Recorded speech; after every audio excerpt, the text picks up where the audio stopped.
Manyoko son o wiye ya son na namu ki agbani ba to wi otomo ni o ya do mo si afiye ya o amo manyoko son o wiye ya son dembe mu o ya ki agbani ba to wi otomo ni o ya do mo si afiye ya o ki a se pa yanju o ki se pa yanju o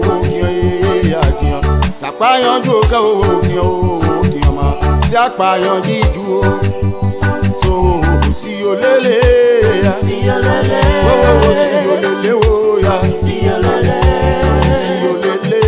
lele o ya si olele yo si olele amo manyo ko so wi de ya son dembe mu o ki agba ni ba to wi otomo ni o abiyan mi do mo si afiye ya o ki o se payan jiju o mama ki o se apayan jiju o re son ke wo ki o ya ki o se apayan ju o ki o ye uri money mo re to le se ma bembe son bi e ki o ye uri money o e abatoni passion même oh qui a oui money mon retole c'est ma même pio abignon be. Hello ladies and gentlemen, and welcome to yet another edition of Tough Talking Thursday on Focus on Liberia. My name is Dennis Jai and we are broadcasting from Atlanta, Georgia. In tonight's edition of Tough Talking Thursday, we're going to be discussing some current issues, and our topic, loyalty to country versus loyalty to individual in our government. But before that, we're going to be discussing the protest at Bay Mountain concession area in Kinjor, Cape Mount County. We'll talk about a little bit about the tenure and the army wives refuse to go away. They want their back pay. Tonight, joining me to discuss this on Tough Talking Thursday, I have Dr. Abdullah Dukle, a regular panelist here. He's a professor, journalist, and retired, and also a diplomat. Welcome, sir. Thank you, sir. Happy to be here. Great. Let me also welcome our former Consul General of the Republic of Liberia, New York City, Honorable William Gadier Greaves Jr. Welcome, sir. Thank you, Dennis. Thank you for having me. And I'm pleased once more to be in the audience of our various panel. Good evening, everybody. Thank you. Adjust your audio a little bit. There's a little crack in the voice there. Let me welcome for the first time on Focus on Liberia, on Tough Talking Thursday. He's been on Focus on Liberia, Mr. William Gibson. Mr. Gibson, welcome to the show. Thank you for having me. And also making his debut on Tough Talking Thursday, we have Anthony Wonder Freeman. Welcome, sir. Thank you very much, Dennis. Happy to be here. We want to welcome all our viewers from across the globe. This is, when it's Thursday, it's Tough Talking Thursday, and there is no room for Tabata. We want to welcome all our viewers from across the globe. If you have not already done so, please hit that share button, share the show, and let's get started. I will start by playing a video of what happened today. And there was a press conference at the executive mansion, and the information minister was there to tell us the detail. Take a listen. In all that we do. All of you have been following the situation unfolding in Kinjor, Cape Mount County. Let me start by saying, the situation there did not start with the current administration. There has been issues in Kinjor. But of recent, issues escalated. And as you may have been following on social media, there's been problem. Everyone got their own interpretation, but we chose to now give you the government side of the story. There's been protests in Kinjor. Of course, the government has security forces deployed there. The individuals who were protesting were also armed. As a result of that, whatever was happening there escalated beyond control. In the event, one citizen was killed. The exact situation concerning how that citizen got killed is still being investigated. Also, 9 officers of the Liberian National Police were injured. One of the officers, who was an ERU personnel, was injured in the head. Another officer received his injury on the leg. About 18 persons, or protesters, if you may, were arrested. It will interest you to also know that the police station, the police barrack, and the gym that is attached to the facility were all destroyed by the protesters. The technical and vocational school in the area was also completely vandalized by the protesters.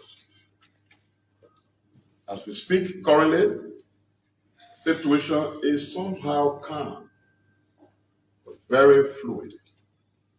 The Inspector General of Police. That was Information Minister Jerome Pia, who is talking about the incident in Kinjor.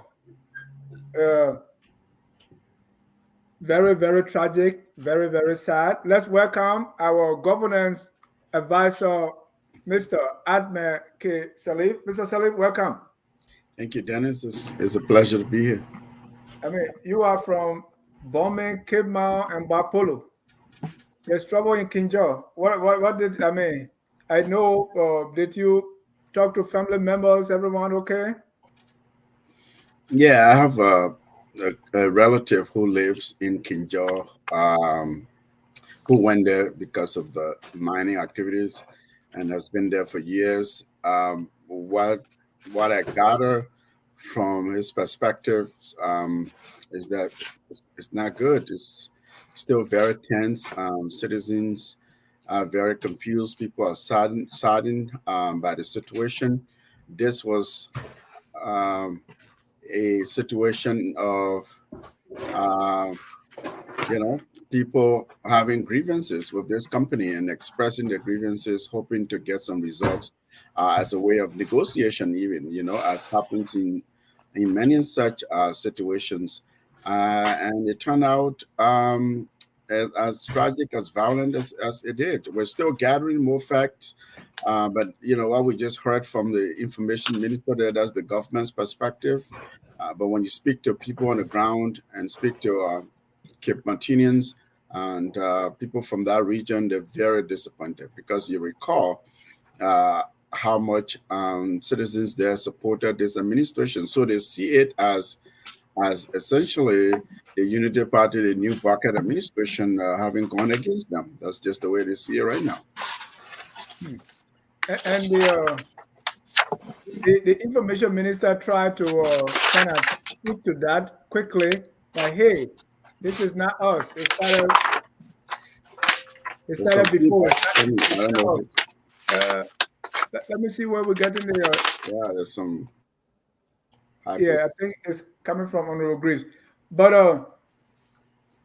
Dr. Dukley, this is not new. We're going to get into the details, but this Bay Mountain issue is according to them, and I had the EPA director here, Mr. Wilson Tappe, and they talk about the issue that the water is polluted. So there was some arrangement for them to relocate the citizens, and then provide water. He said replace their source of water because they get drinking water.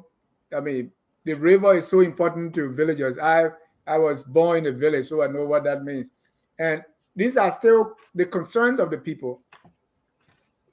Any history of Bee Mountain you want to share, Dr. Dukley? Not really. I don't know anything about Bee Mountain except, what everybody talks about and what is in the media. But I would say, though, it is really sad. I think the death of a person through a demonstration, when people are talking about their rights, demanding that from a company that is probably making billions of dollars on their back, anybody with guns facing them is really doing something bad. And I think this was a misstep. I think it should be investigated. And I'm not sure what Mr. Minister was saying when he said the people were also armed, that the demonstrators were armed. That was surprising to me. I never heard that. Everybody said it was a peaceful demonstration and then the second thing that, when we talk about ERU, police, soldiers, why are they in the first place? Why do we have our security people protecting concessions? This is what happened during before the war. They had soldiers going to bomb mine, no coast. You go anywhere. You go to bomb mine, you follow ministers into their cars. That's what soldiers were doing. And that's the same thing that it's now doing, that we send soldiers and police and ERU, which is supposed to fight big crimes. What are they doing in Cape Mount? In that area. They're supposed to be in Monrovia. That's where they're supposed to be. Urban violence, that's what they're supposed to be doing. What are they doing there with guns? And I think the government, dropped the ball on this one from the fact that it happened. It doesn't matter that the story started during the CDC government. The problem is the killing and the violence happened today under the Unity Party government. And somebody in Unity Party government allowed the police to face these people and start shooting. So I'll stop here for a while. Attorney Wanda Fremont, you have some history with Bee Mountain. What is this Bee Mountain? And the issue they are having, let me show you a picture that was taken from there. You could see people said there were gunshots. Now the minister is saying the protesters were armed. But what do you know about Bee Mountain and their operations in that area? Well, my experience with Bee Mountain really originated with a labor case where I was representing like 17 workers who had similarly staged. This one was like a stay away from work or something like that, but the experience was like a lot of government officials were bending over backward to accommodate the company. And the company in the process defied the Ministry of Labor. So what is happening over there is that a lot of these multinationals, when they come to third world countries and they kind of rub shoulders with the leadership, the fee is a license to do pretty much what they want. And so in the process, sometimes they rub shoulders over the common people and create ill will, ill feelings, and eventually some of these things rupture into open violence. But I see a lack of responsibility. First thing from the interview from the minister, it doesn't even matter if it ain't happy on you. You are in power now, so you take responsibility. Almost like in the previous regime, everything they were putting it on the previous regime or the UP regime. Now UP is coming and putting it on CDC. I think they should, show up their security system and make sure that these things, don't degenerate into violence. So that's my opinion on it. Thank you. Yesterday we had a reporter there, Mr. Gibson. Most of the people who are demonstrating are young people. I think you could see yourself in the demonstrators. Yes, sir. First and foremost, I want to start by saying have my sympathies to the family members of the folks who were killed during the protest. I think Dr. Duke, Mr. Freeman, everyone has hit it right on the head when it comes to the shifting of blame being unnecessary. When you are coming into government, you assume whatever was done by the past administration, the responsibility now falls on you to take over that mantle of leadership and to come in and to take up whatever battles were being fought.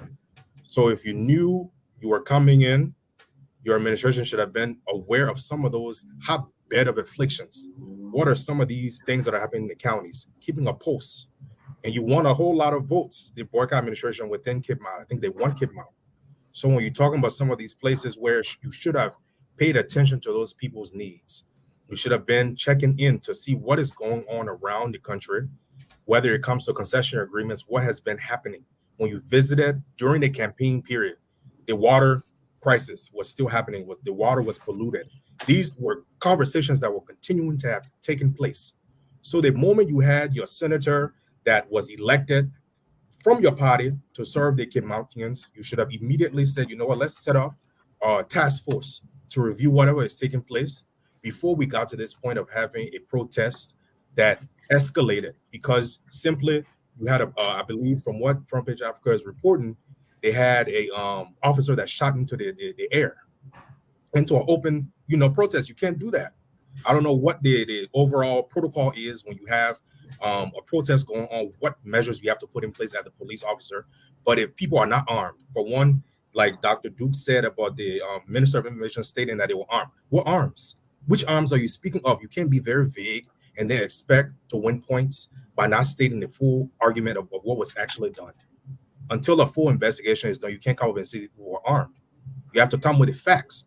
If you are Minister of Information, come with the facts. Don't come with half truths or half big truths and then expect the public to believe what you're saying. So it was a big misstep on the government's part for trying to shift the blame and not take full responsibility. A lot of things could have been done differently.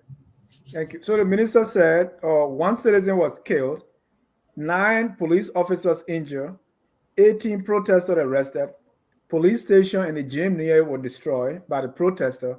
The technical and vocational school also destroyed. And he also mentioned that he said in the tape that a lawmaker was leading the protest. And then he said during his confirmation that we can't have tourists coming here if we have this kind of bad news.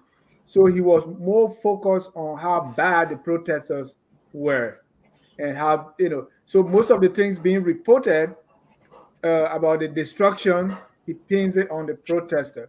Honorable Greaves, is this a communication issue here, or what's going on? Because clearly it looks like Babe Mountain and the police officers are the victim here. The protesters are to be blamed. On mute, please. Yeah, go ahead. Thank you. Can you hear me now? Yes, sir. Okay. Unfortunately, this was a side event that led to the fatality of a Liberian citizen. I know the Minister of Information, Culture, and Tourism very well. In fact, we went to school and studied together. But I was very disappointed. I think this press conference was premature. There was no rush. There was no need to provide information if the information was not sufficient and the information did not have clarity. So that was one mistake on the part of the government today that I see. Secondly, the government is a new administration. They just came in. At all costs, you must learn and advise the security apparatus, the paramilitary group, whatever you do, exercise restraint.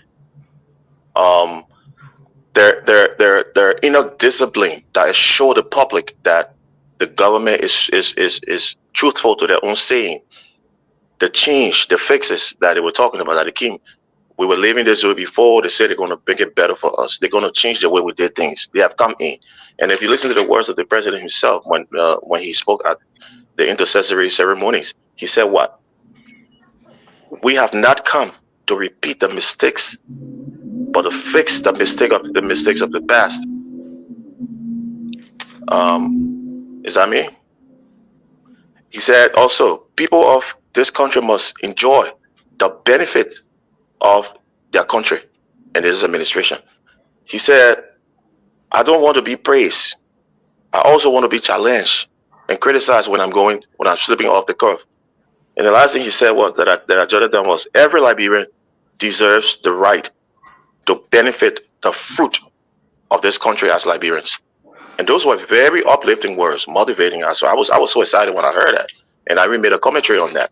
So, not to even go 6 months in the administration and these things are happening. I mean, that should have been a medium of control. And for the Minister of Foreign Affairs, the spokesperson on behalf of the government, to come up and start shifting blames and cannot adequately inform the public sufficiently on what already happened.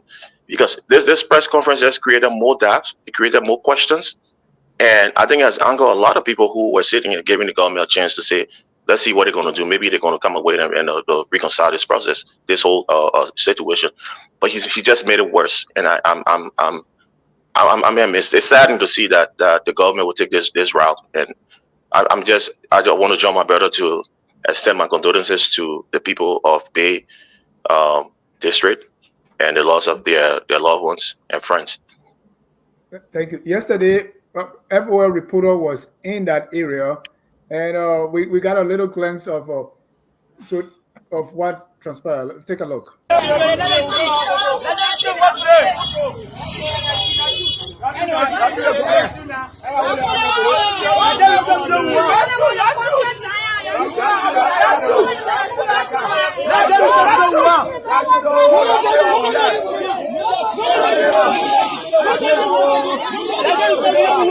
So we are right here at the Bear Mountain concession site, where it is alleged that police officers were using tear gas to disperse. Well, that's just a little clip of what was going on. This was yesterday, and it was reported that the police was using tear gas, and you could hear the guy saying, "Hey, you are shooting! Oh, you're shooting!" Mr. Salif, why is this happening? Well, there's so many issues here, at least from my vantage point, which is not very close with the knowledge and authority on the ground. But if you look at it from a larger standpoint, is how we do concessions in Liberia, is our labor relations, is labor law, is how these concessionaires and multinationals that come to a country like Liberia, like Mr. Freeman said, they get a green light from officials, from the elites, from the negotiations that brought them, the results of the negotiations and the terms of these concessions that they enter. And if you have that, then if you can, enter an agreement and you believe that you have an upper hand, you're coming to extract a raw natural resource from a local community, and the communities are not benefiting in such a way that is very impactful to turn people's lives around, to create jobs, to create economic well-being, improve people's lives, and engage these young people productively, maybe education and scholarship and things like that. What you see is a concentration of the young people who are seeking the betterment of their lives, who are seeking economic opportunities instead of maybe an education or learning a trade as a result of some of the benefits of their own local natural resource. So to me, it's a larger issue of governance. It's an issue of government, citizens' relations and government responsibility, or even the lack thereof, of failing citizens writ large. And this is not, as we say, didn't start obviously with President Boakai. These kinds of things have been lingering from President Sirleaf's time and to President Weah's time, of course. Different concessionaires. We've seen different lapses in concession agreements and some of the impacts we've seen on local communities. All right. I'm saying, can I add to that? Yeah, go ahead. Yeah, I think that, when Salif, when you talk about the larger context, I think We can even link this destruction. When they talk about destruction in the city, in the town, the school, and all of that, it should take us back to the war. Why did people destroy Monrovia? Why did they break down everything? Because they didn't have ownership in it. They didn't think that it belonged to them. They were not part of it. So they lived there, and they saw these things as foreign people, people who. So if they don't benefit from something and they get angry, they destroy it. That's what happened to Liberia. That's why we burned down the whole country. You see, Africans, they had 10 years of war, but they never stopped having electricity. They never stopped the development. Nothing stopped working for 10 years. They were in a war. But we had fighting for 3 years, and we burned down the whole country because the people never thought they were part of the process. They never thought anything belonged to them. And that got them angry. And that's what happened when you get alienated. And I was talking about this thing about, colonial type of exploitation economy that we have. And that's what we have in Liberia. People come in, buy raw material, and the same job that somebody is doing in Monrovia for $3 a day, they go pay somebody else $150 a day to do the same exact job with insurance and everything else. But we live with it because our governments are corrupt. Governments are broke. So therefore, they're open to make all kinds of deals, and they make deals at the individual level and also at the government level.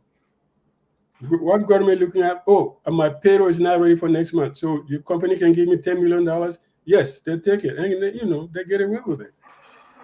We're going to be in the hole for a long time unless somebody comes up with an idea to change the system completely and say, hey, these companies belong to Liberia, and therefore they should be working for Liberians, not the other way around. Honorable Brief, this destruction. Remember now, these same protests and people get killed during the campaigns, right? There were a lot of instances. Till this day, we don't know if these were investigated, to the fullest. And it's like those people die in vain, as far as I know. Also, at this time where President Bouaka is still trying to form his government, many believe it's taking a little longer. So there are crises now in the midst of government being formed. How does that help to complicate the issue?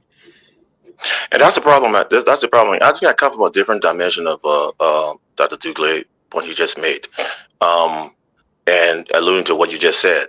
I think the government is taking in too much, and they have not settled, fully established themselves, still in the formation of putting political officers and public servants in office. That's when you need more restraints. That's when you need more discipline. That's when you need to assure the people and coalesce with the people, have them coalesce. It's reciprocity, so that they support you, so that for the progress that you want to make. And because everything that is achieved on behalf of the administration is there to benefit all Liberians. And Dennis, we always say this thing: government is continuity. It's like a relay race. When you run 30 meters, you pass the relay baton to the next person. They run their meter, they pass. It's one team. It's us, Liberia. So this whole blame shifting, the people, the government did this, the other government did that, what have you. It is you who in the power now. It is you who have the authority now. Government council, when concessions are made, they predate a lot of governments. Yes. Or administration, sorry. Yes. But how do you fix it? You make amendments. You call dialogues. You sit with the people who are who have the vested interest in those areas. You sit with them. You do what they call consultation. You do the palabra thing with the town people. What can we fix? What are the problems you have here? We know the other government that we just succeeded came up with these things, what have you, but maybe it might be insufficient. How far can we go? How can we further enhance them? So it's done collaboratively in a peaceful and amicably environment, not with strife. Even if the people came up and said, "Look, we've been advocating, we've been talking, and nobody have listened to us," so we took the matter in our hand to protest. Protest is justified on our laws, on our system. Yes, they have the right to protest. What you do? You find out what to do. You don't send people with guns and start shooting in the air and doing those kind of things. No, those are the past. Those are the days that we passed, and we don't want to revert to those days. Revert back to those days any longer. We don't want to mirror those things anymore. So there's no justification to say because the previous government did this and they didn't do this or what have you. No, you're in charge. Wherever you meet is where you pick up from. So the successes of the previous government, you build on it. The challenges and the hurdles, you try to fix that and enhance them to make it better. When you leave, you pass the baton to the next person, the next administration that comes in, carry that part. So that's how advanced countries, developed countries that are stable and are developed today, because continuity. They went on and on. They didn't break down because the government was there. Oh, we don't like them. We don't like the policies and what they did and what have you. So we're going to just abandon those things and we're going to start anew. So when you start anew, another administration is going to come. They're going to start anew. Where are we going? Nowhere. So this is the problem we have.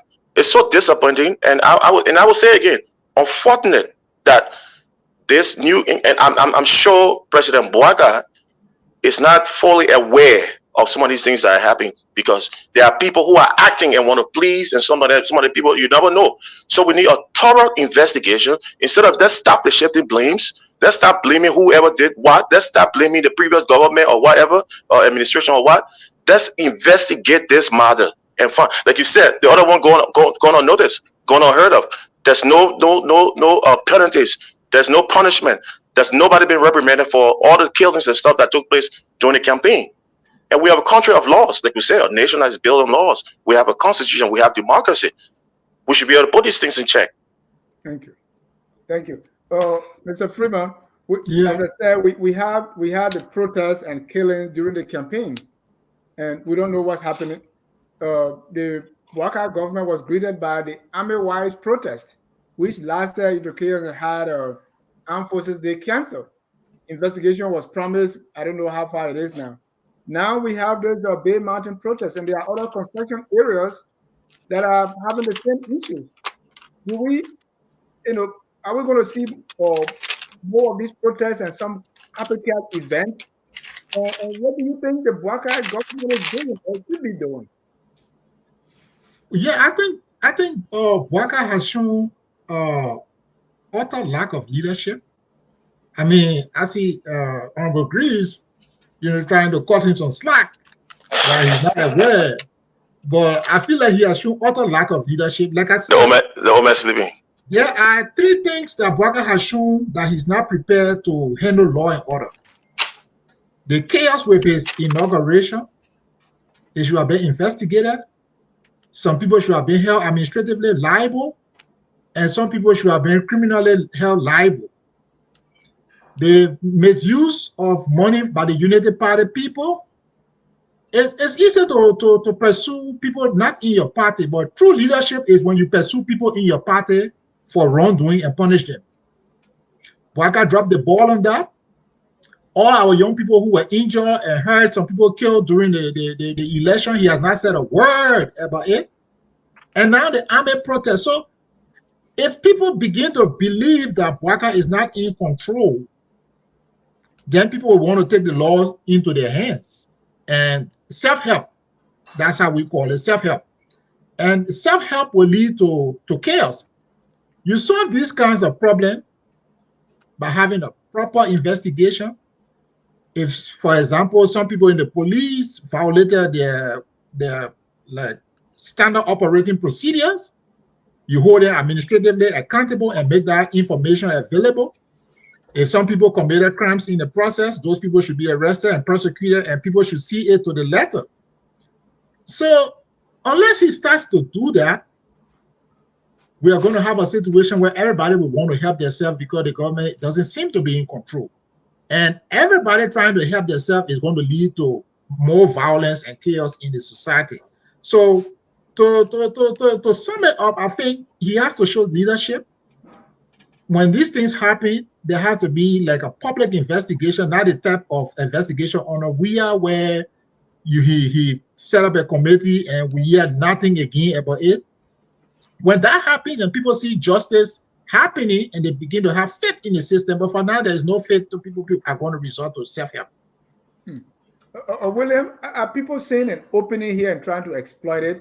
Because it looked like, okay, things are not the way they should be. They saw the Army Wives coming up and doing that.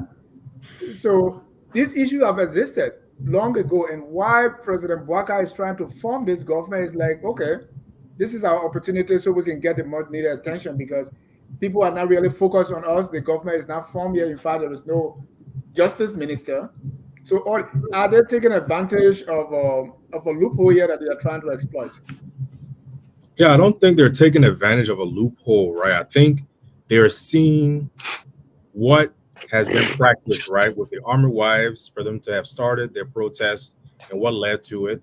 I think they saw an area of opportunity, not taking advantage, an area of opportunity to see that the government or whomever is attached to their county to take on their plight. And the only means to do it, they can't do it through the ballot box. They did it by electing somebody who they thought was going to be protecting their interests. That's what they did. They followed that first method. Then the next step is these people have now been placed in power. They're not listening. Let's take it to the doorsteps of this, what do you call concession agreement, this company. Let's do the protests in the hopes that these government officials, the Boycott administration, the senators, the representatives, whoever they might be, will come and listen to us after we have protested for X number of days. That was, I would believe that was their thought process. We've tried it at the ballot box. We've gotten these people in. Now let's take it and protest at the doorstep of this company and see what would take place. Mr. Grieve, is it hopeless? I wouldn't call it hopelessness. Is it disappointment? I mean, these are people that are. Is it that they expected so much from the Bouaka government? They don't see that happening. Is that why people are getting a little anxious and trying to do something to get attention? I mean, that's what it falls to. Because if you have showed us so much an implicit trust and confidence in a certain team, or like in certain leadership, that they're gonna fix things, they're gonna do things better. It's not gonna be business as usual. We're gonna change the status quo. We're gonna to care for the people. We came to rescue. We came to that was a rescue, right? We came with a rescue mission. So the rescue mission, it covers, it's a broad perspective of everything that we face in Liberia, from hardship to cost of living to people being aggrieved by some of these concessions and all that. So I believe that by now the administration should be able to exercise a great deal of restraint and discipline. That goes to leadership, like my brother, like the councilor just said. Leadership, foresight, forward-thinking vision. How can we look ahead? How can we fix some of these things? How can we remedy these problems without causing chaos? So I would have expected this government coming in with I mean, we're talking about Grand Cape Mount County, that whole western region. That was an area that was 100. I mean, with high numbers, high marks in support of this administration. I mean, we would have found a way to remedy this thing, trying to reconcile this whole situation without in the involvement of any lethal weapon. Was the force equal to proportional? All the kind of things we're looking at. So people should have the ethics, like you said. I mean, I don't even know where to start and where to end. But this need to be thoroughly, this need to be thoroughly investigated. And if I had the opportunity to speak to my friend and brother, my colleague Jared Limipia, I would tell him this was premature. He should not have come up on the air to address the public if he didn't have sufficient information, detailed facts of what happened. And it was too early, in fact. All he would have said, we had this situation in this locale and we are looking into it. We just want our people to exercise patience and we'll get back to you. Simple. Simple. Yeah, thank you. Dr. Ducle, is President Bouaka slow to catch up here? Because we have the Army Wives, and this was massive. And how come they didn't see it coming, that they were not able to get ahead of it? And now with Babe Mountain, that they've been kind of protesting, these things have been lingering. Is he playing catch up here? Okay, no, I'm not. I won't judge Bouaka as, that he, Mr. Freeman, I don't think, shouldn't say the president is lacking leadership. Presidents are leaders. They might experience it somehow. They might do executives in a different way, but, you give people the credit where they do. He's a leader. He created He could have fallen off, Unity Party could have fallen off completely 6 years ago. He was old. I mean, he's still old, of course. He had no money. He was sick, and he was beating like 60%. So who would have thought that he would be here today at the head of the Unity Party? So that's leadership, but maybe you see it from a different angle. So I think we should give him that respect. He's, catching up is not, so much about Boubacar trying to catch up with things or what. I think you can put the blame here on what you call people who is handlers, because you show us a video that was taken yesterday. That means yesterday there was protest, the gates were locked, you had a police arm on the other side, and then you had kids on the other side. That was the time for the government to intervene last night. Last night, somebody should have come from Monrovia and said, the president sent me to talk to you. I have done that. I went to Plibo twice. They had crisis like that. The president sent me one time. I went and talked to the chief, all people. I couldn't do it. I said, you know what? Let me call the president. Maybe she send somebody else. And she sent the minister of internal affairs, who knew all the chiefs, and they sat and talked for 2 days. And then, but this is last night. Somebody should have come from Monrovia and say, "Hey guys, the president know what is happening. He sent me to talk to you. So this is what we're going to do, and let's talk to the company. Let's see how we can solve the problem." So I put it on people who are supposed to be handling these things. Dennis, I don't know if I can differ a bit with. Hold on, let Dr. Dukley explain when you say handlers. I thought he's finished. Hold on. No. But when I say handlers, I'm saying handlers. The president is not a person. The presidency is a group of people. Everybody does what they need to do. That you have information. This is a national security issue. Exactly, and that's where I'm going. So you take it, and then somebody say, "Okay, Mr. President, we need to. Something is happening. We need to send somebody." You say, "Who is ready? Who can you send now?" That's how it works. The president is not one person. So this whole idea of Boubacar is and that, it's not that. The president is a system. It's a whole system. But he's not getting ahead of this issue, Dr. Dukley. But he's not getting ahead because of, that's what I'm talking about. His surrounding, maybe his team is still not catching up with the reality. No, because they just get into the jobs. I think this is the first time I hear Pierre speak in public. I mean, about anything. They just get into the jobs. They're trying to settle down, and they have not had control of the processes. Yeah, that's a point. Dennis, if I can come in. Maybe they give it to a boy, right? Yeah, no. I'm saying they need time to settle down and be able to handle certain things. But at the same time, you need to have, the day you form a government, you start running a government, you have a crisis management team. A crisis management team works 24 hours a day. What is going on? Who's doing what? What is going wrong? And then you handle every issue as they come priority. But Messaging. You handle issues.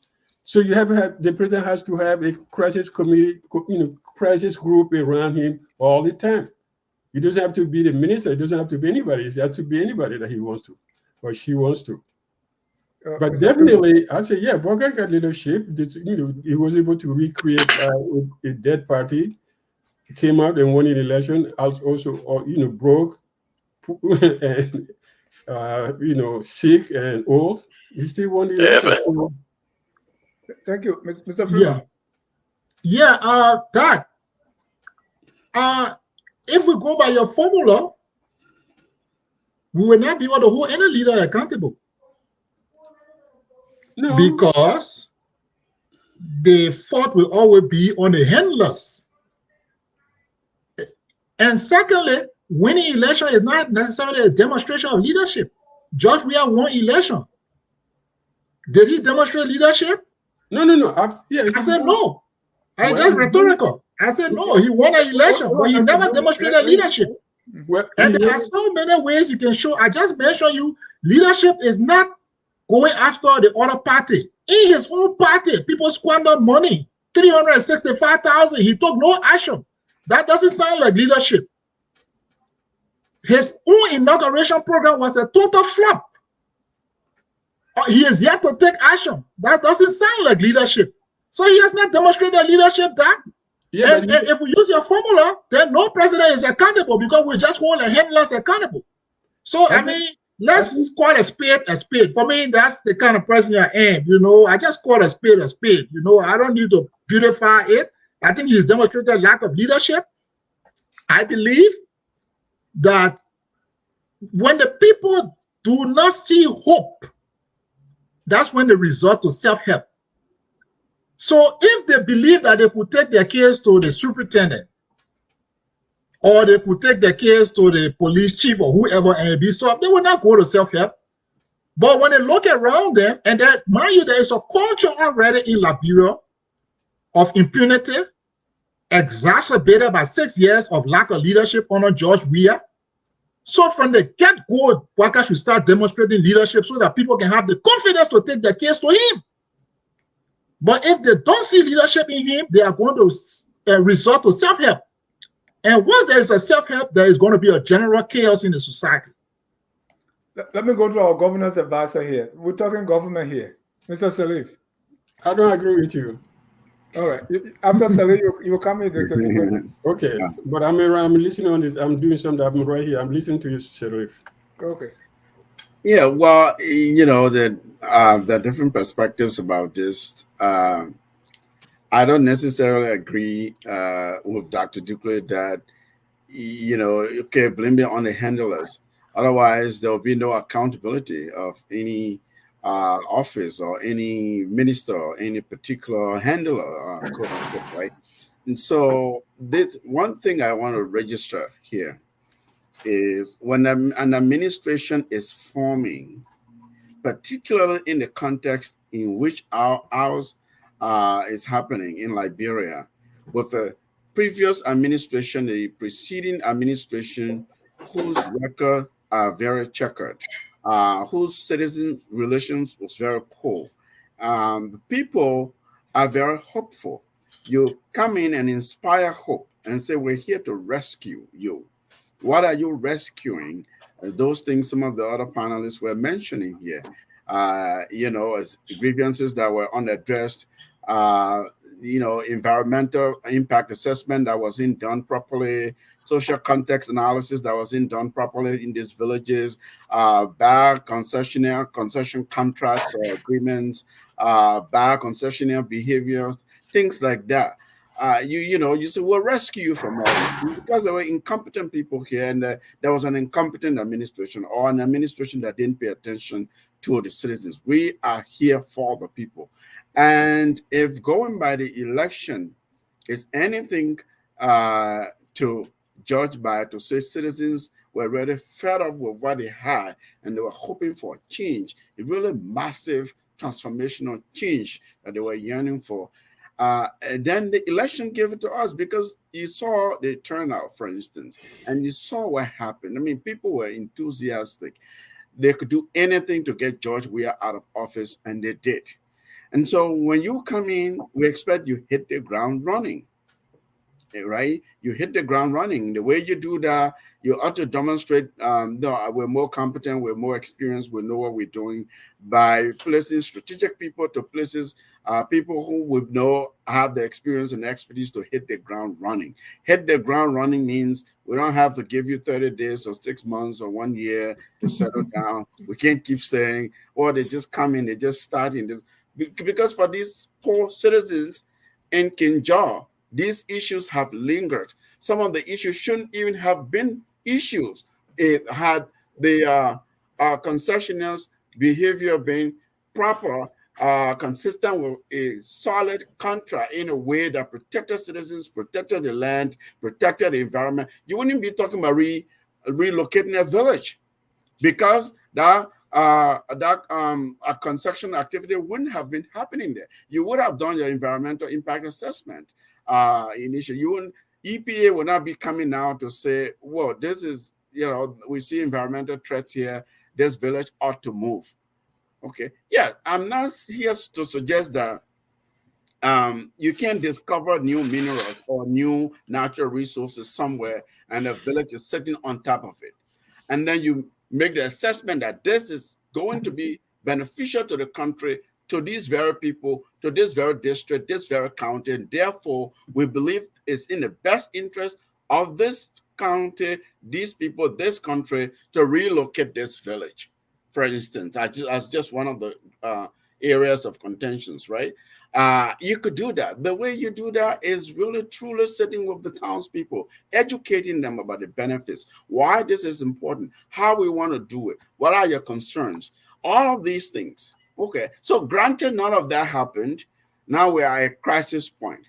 People have waited. The government is forming. Maybe their senators are not coming to them. Their representatives are not coming to them. They're now looking at the grievances that existed for which they voted these people, because they have come and given them the word.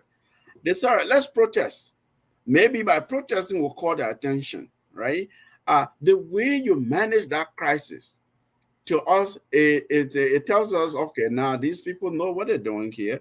It looks like, this is a difficult situation, but because they know what they're doing, they've managed to at least kick the can down the street a little bit, so they can do some forming of the government and sitting down before they can truly address this. So if we're not seeing all of these pieces in place, people who will come to criticize them then will be justified to do so, because we've seen several instances of mishaps. And we say, okay, wait a minute now. Inauguration, this thing happened. That shouldn't have happened. Heads should roll. I mean, if you mess my inauguration up, how sure am I that you're going to be a good steward of an office that I will send you to work in later on? All right, and then something happens with the security situation, the army wives, and we saw the chaos. That presented a major national security failure in that country. No one could leave, no one could come. The women were so coordinated, so organized. How did that happen? And then here we are in King George today. So, I think I'm beginning to go with those who are saying, all right, we needed to be a little bit more proactive than we saw happen. Very strange, yeah. Okay. Dr. Dugo, you go. Because I want to respond to Freeman, and then I think Philip also came up with that at some point when I say you got to look at the handlers. Because when you do an investigation, when you say something happened, and you go to the president, and the president says, okay, I take full responsibility, thank you. Nothing happens. Something happened in that place. Who sent the soldiers from the beginning? Why soldiers are protecting the company? 2, who gave them live bullets? 3, who gave the orders to shoot? When was the president informed? What was it was the protester who was shooting. Yeah, but no, I'm just saying. no, but I'm just saying. But you say you have to follow the chain of command of what happened, who did what. That's what I'm talking about. Who informed the president? How did they tell the president what happened in King George? What was the advice given to the president? Because the president doesn't go there. He sees things through the eyes of his handlers. That's what I'm talking about. What last night he was not told, Mr. President, this thing is going to get out of hand. We have soldiers, we have armed people, and they are demonstrating. We need to send somebody to go talk to them. That's what I'm talking about. That's how we investigate. You don't investigate and say, okay, the president is responsible. He will say, yes, I'm sorry. I take responsibility.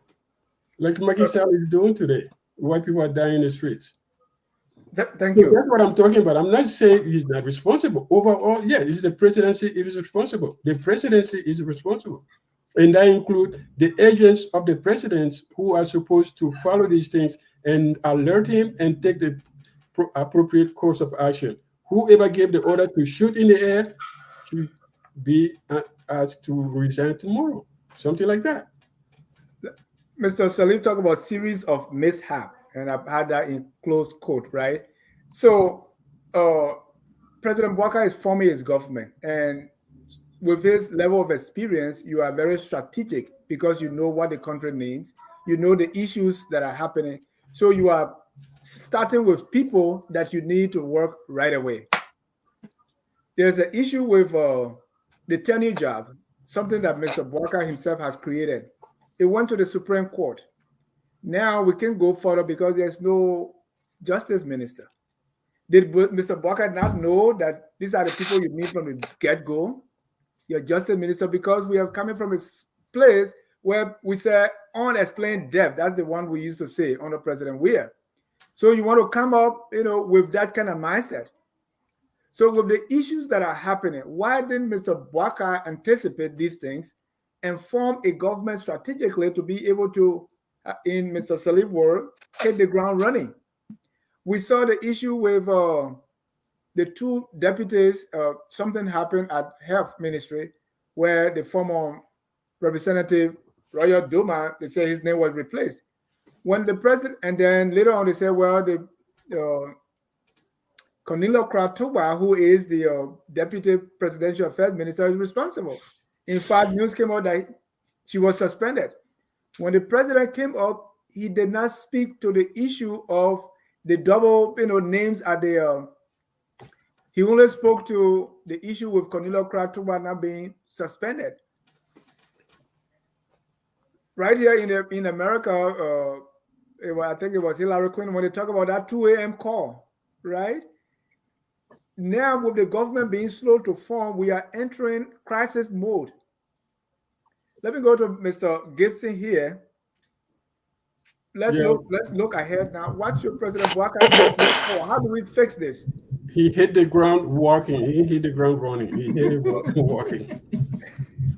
He developed flat tire. He hit the ground walking. Give the man a break. Mr. Gibson, where we go from here? How do we fix this thing? Because I'm afraid my people all the way in Sino Bokonjire, where there are artisan mining going on and other mining concessional areas, there may be some issues too, because they see what's happening and they say, oh, okay, we can do the same thing. What should President Bouakai and his administration do now? I think at this point, as politics goes and as leaders who are looked upon, right, you have to take first and foremost the ownership of the problem, even if it did not exist with you. Take ownership of the problem and now course correct. Figure out what is the way forward. Like everyone has stated here, coming to the table with the elders of the town, having constructive conversations. What can we do that was not done before to listen to your plight? Once you've had these constructive engagements with everyone from every level, from the chiefdom down, you can go ahead and start to formulate a plan. Have the various entities at the table, whether it's Minister of Internal Affairs, the Minister of Justice, Lands, Mines, Energy, and whoever else, superintendent, whoever else that needs to be at that table, the Minister of Justice. All these parties and entities that are so important to have a conversation take place, you start by now figuring out what is the way forward and how can we go ahead and course correct a damage that has already taken place. Even I also want to add the EPA, because when you think about all these things, President Tubman, from what I've read, he was somebody who always said that prevention is better than cure. The prevention stage has passed. Now it's time to find the cure. So in order for you to find the cure, you have to go ahead and set those things in place and course correct before it's a little too late. And then you have more things that will have a landslide take place to where now it's all lawlessness that's taking place in that very county. Honorable Grace, what should Mr. Bouakai do, and what is responsible for this hitting the ground walking instead of running? Well, there could be so many factors we don't know yet because they haven't told us. But I think if you really observe and watch, like we all have done, it is painfully slow, and we hope they can get there somehow, because when they succeed, Liberia succeeds, and we all want the best for this administration. But yes, it's been very slow. We don't know what have caused that, and like we said, back to the last one on the issue, the previous issue, discussion, the buck stops with the top. No matter, and we use this word carelessly. Handlers are not people you direct. Handlers are people who direct you. So let me just make that notation. So if we insist that President Bouakai have handlers who directed, who did certain things, it means that he's controlled. So, and I know that's not what we mean. So I just want us to just make that clarification. The qualities of a presidential leadership speaks of a trust in government, and the people, the public, their perception are based typically on that, the quality of that leadership, the honesty, the trust, the care, the concerns, and all of those things. So we have to acknowledge our government, our this new administration, our people, our friends, and who we know, what have you. For me, I know, like you heard me, I come from a practical approach. I don't believe in just bashing. Yes, we can all point out the ills, the problems, and what have you, and the challenges, but also, give advice, give ideas on how we can move our recommendations or stuff like that. So I want to see this government succeed, but is this government struggling and making some unnecessary errors, something that could have been avoided? I would say yes. And it's saddening because we know most of the people around, including the president himself, they are well experienced. They've been around. They've been in administrative duties and administrative work. And let's just hope and pray that these situations of fundamental issues that we are seeing affecting our country does not persist. On the tenure issue, you mentioned the tenure issue, right? You want to wait later? Yeah. What I was saying is, the way he's forming the government. So this thing is coming, but then you don't have people for it. So, and that's the problem. And that's what I said that the last show we're on, that you forget about audit. You forget about audits, because when audit is done this way, it's political pressure. You don't want to come with political pressure on your back and insisting on these things. These are drastic change. Those are measures that fix things. They're not measures that go after people. It being conceived or appearance of witch hunt. So you want to avoid that. You want to focus on your team. Stop putting all those people, the people you trust, it comes with loyalty. And like we always say, put those people in the various strategic positions and trusted positions. Settle the government. Call your first cabinet. Sit and talk with them. How's the ministry? How's the agency? What's going on? What I need to know? Brief me. Because when you come into a new office, like I always, in retrospection, always use myself as an example. When I came as a consul general, people try to bring tension between my predecessor and myself, and we said no. He's the current ambassador now in DC. We sat, we talked, we spoke. I spent a full day with him before I even got accredited. Now, what I did for me, I was taking in, I was insulating things that he told me, learning. I didn't have to believe everything he told me. I didn't have to follow everything he told me, but it gave me a balance. It gave me a sense of understanding.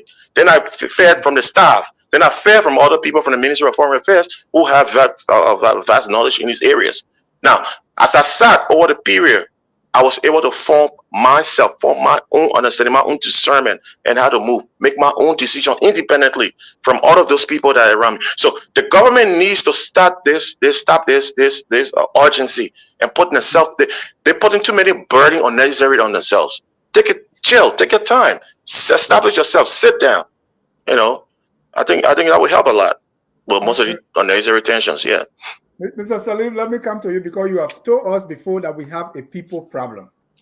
Sam Waller is saying when this panel and others accept that they are just not a pool of talent in Liberia with the skill set to hit the ground running, and those outside of Liberia with those skill set are not willing to take the huge pay cut to go back and do the job. That's the dilemma. I don't believe that because nobody called me here, even when I offered to be superintendent of Sando. Mr. Salif, I think this is the elephant in the room, right? Yeah. You say we have a people problem, but I think President Bouakai, the people that he has appointed so far, nothing against them, but really it's not, I don't know the word to use before I get in trouble here, but you don't see, if you want to fit the people, like the defense minister, you could see that he's qualified, but the rest of the minister, everybody, for me personally, it's very hard to see that the person has the requisite qualification, the experience, the education, everything else. Starting from our foreign minister who has, she was on the aid work, but no idea of diplomacy and those kind of things. You see, labor, they are just putting people there. if you go to and all over the place. Do we have a people problem here, or Mr. Bwaka having a people problem, or he's just appointing not so qualified people to these jobs? No, in that context, we do not have a people problem. And when I say we have a people problem, the country on several levels, the country, when you speak to some professionals in some professions, certain sectors, they say, oh, we don't have the market. It's a small population. We're not like a Nigeria or Kenya, for instance, or Ghana.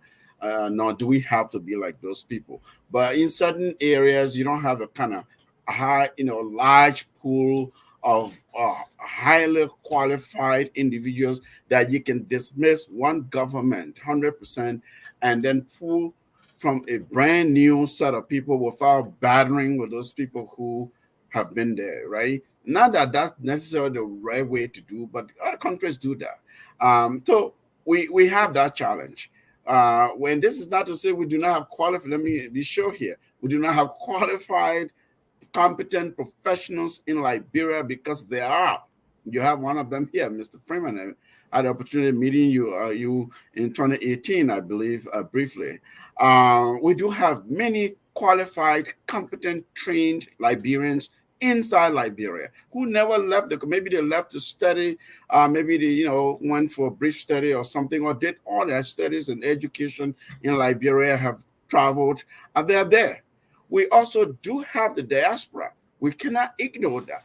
The middle class of Liberia, I believe right now, is really the Liberian diaspora.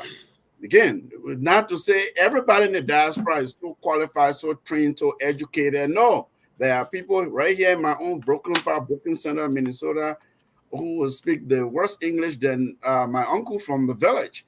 And so you have it like that. Yet there are people here there are Liberians who are very, very trained people in their fields, who are qualified and have experience, vast experience in their various fields and disciplines. They are in the diaspora, they are in Liberia.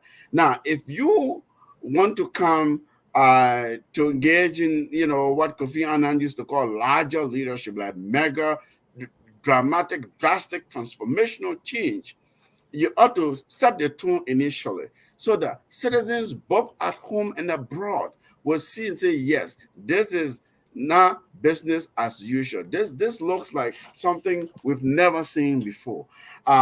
So can you do that without messing with the tinted politicians, people who are recycled government ministers from administration to administration? We haven't seen that. There are people in this government who were in Taylor's government, who were in Ellen Sirleaf's government, who were in Judy Bryant's government, who were in Weir's government, perhaps. And you continue to have that. So, and then what you're doing is, if you don't really look outside or develop a neutral pool of professionals based on sectors, based on qualifications, based on experience, and then try to match them up with what you want. What you're then doing is you're recycling all these people who are then turning the country into a basic welfare state. That's all they live off of. There's no real serious private sector that young people are yearning to go into, to grow and compete. Everybody wants to become senator, representative, minister, and so on, because we all know why.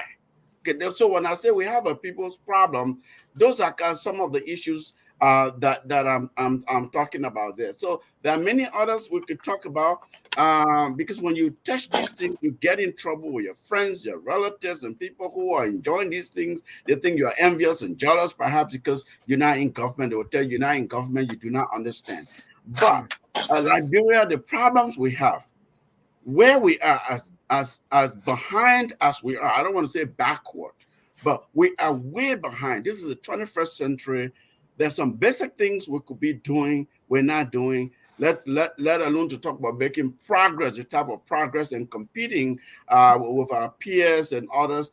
We're way, way far from many others. And we're not even taking the steps to look like people who are interested in making the kind of progress that the country needs. Thank you. Mr. Freeman, let me come to you. And the last on this issue here is Mr. Bwaka's appointments and how to anticipate these things coming, and then you make the necessary appointment. And one example here is something people have been, they are ombudsmen, right? What is stopping Mr. Bwaka? You know the tenure issue is coming up. You are appointing people to displace those who are in tenure positions, and you know that they're going to definitely challenge you because they did that before on a weird. This was challenged, and when these things are challenged, the person you need to face it is the ombudsman. Why stop him from appointing someone like Councilor Tiawanse Gonglo and say, you do this? Why is he not anticipating what is coming and get the people prepared so that he will be ahead of the game? That's why I said, Dennis, I'm a blunt person. I see a leadership problem. I mean, it's just plain and simple. Because as a leader, if you're putting a team together for Liberia, that team has to go beyond Unity Party. It has to incorporate people of no party and people from the opposition. So far, what we are seeing Bwaka doing is reinstate the maybe UP 2.0. Even though he took UP 1.0 squander opportunities, he is reinstating UP 2.0. So you have a situation, for example, this code of conduct was legislated 2014. 2014.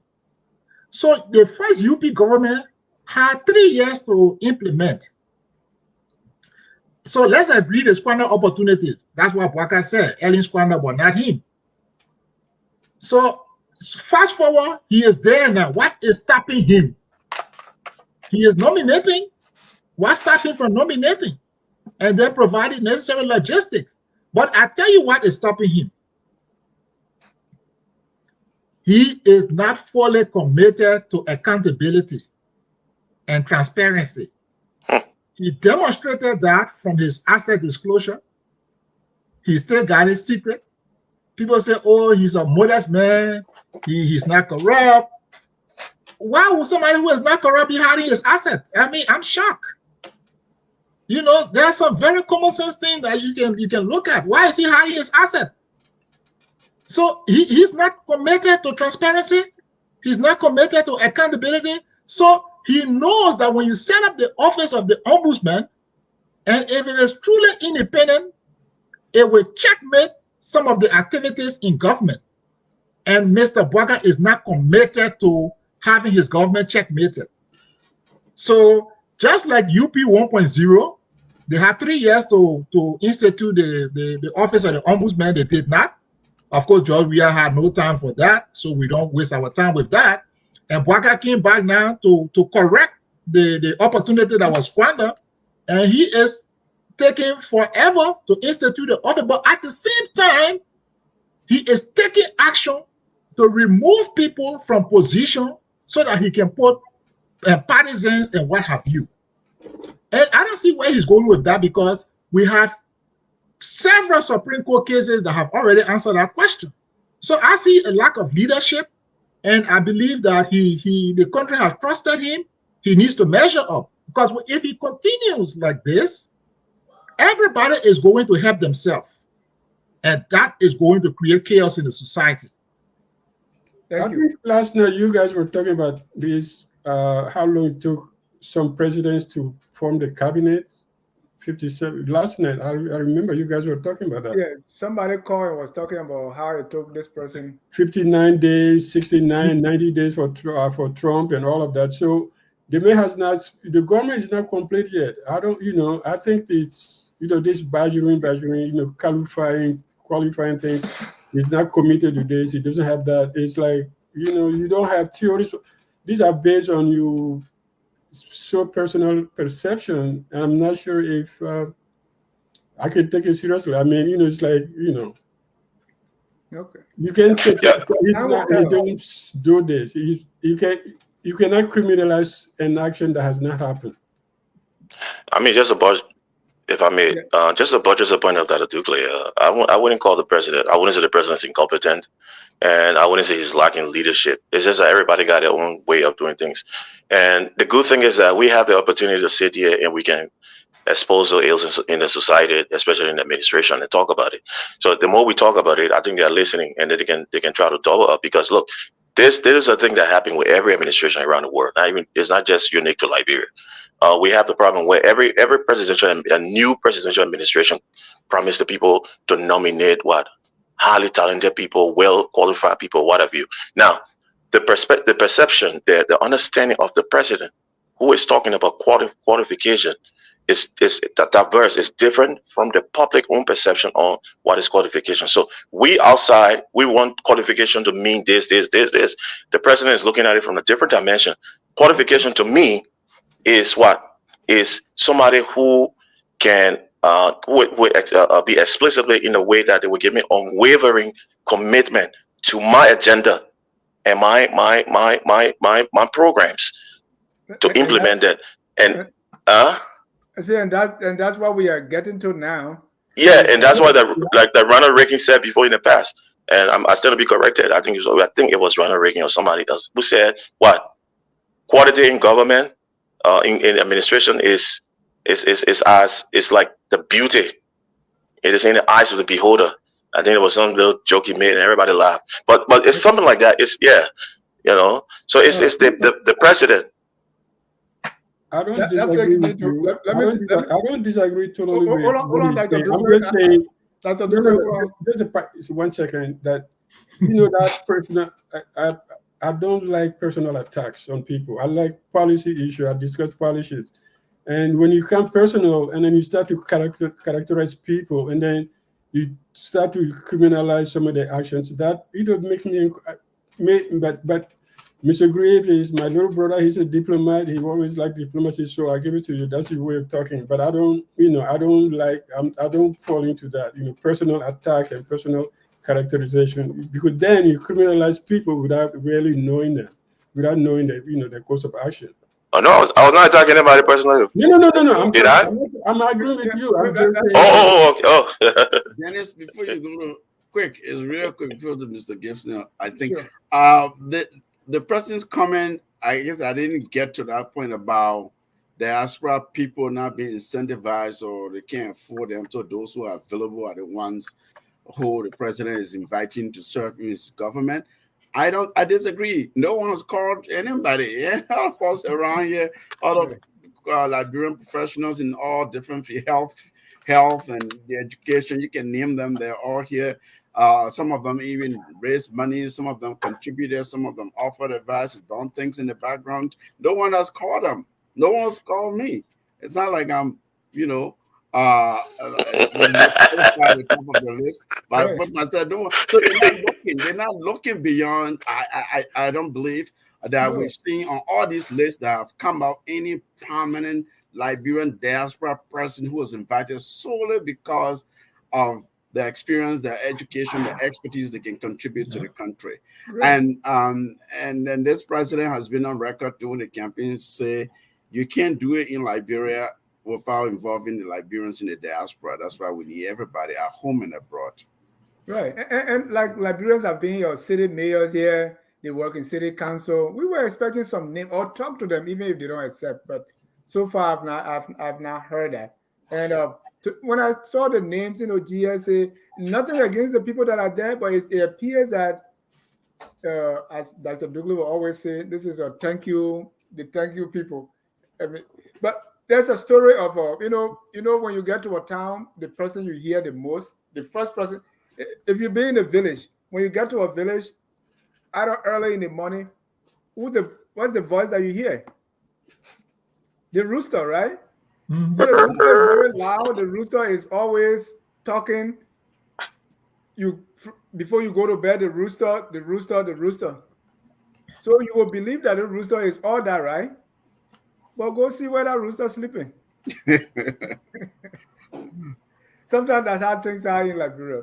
But this takes us to our topic for today, which is loyalty. I was thinking about as I watched the appointment, how things have been going. I just want us to talk about loyalty briefly before we bring in our callers. There's a lot of loyalty, and we saw this with President Trump, who said, when I will be on Fifth Avenue, when I shoot someone, I still won't lose anyone because they are loyal to me. We see that President Weah has so much loyalty. I mean, people even some people as far as in the villages, they just love him, they're loyal to him, they'll do whatever, right? So I'm sitting here thinking that, and then when we talk about the appointment, they say, oh, the president needs people that will be loyal to him, people that he can trust. And then he's supposed to appoint at his pleasure. So I'm thinking now, oh, wait a minute. Is this loyalty to individual or loyalty to country? What is it? How do we even navigate that? How do we look at loyalty to the president and loyalty to the country? What does it even mean? How do we cultivate that you can, and how that loyalty to country, how can we bring about that? And how do you expect me? I mean, I'm working at your will and pleasure and not to be loyal to you. What do I need to do so as to be, so I can shift that loyalty from an individual to the country? Okay, so I was thinking about that and say, well, this is, maybe it's hard for people to do this. Or historically, what has it been like? Have people been so loyal to the president or loyal to the political leader that they don't see anything beyond that? And who's really, what is driving this? Is it because leaders want that loyalty and they reward such loyalty so that even if it is at the detriment of loyalty to country? I mean, Mr. Salim, help me make sense of this. I mean, this whole question of loyalty. Some say, well, it could be sycophancy, but I'm talking about loyalty, not just flattering people so that you get what you want. Loyalty is not necessarily a bad thing. Leaders attract followers, and some of these followers are leaders themselves.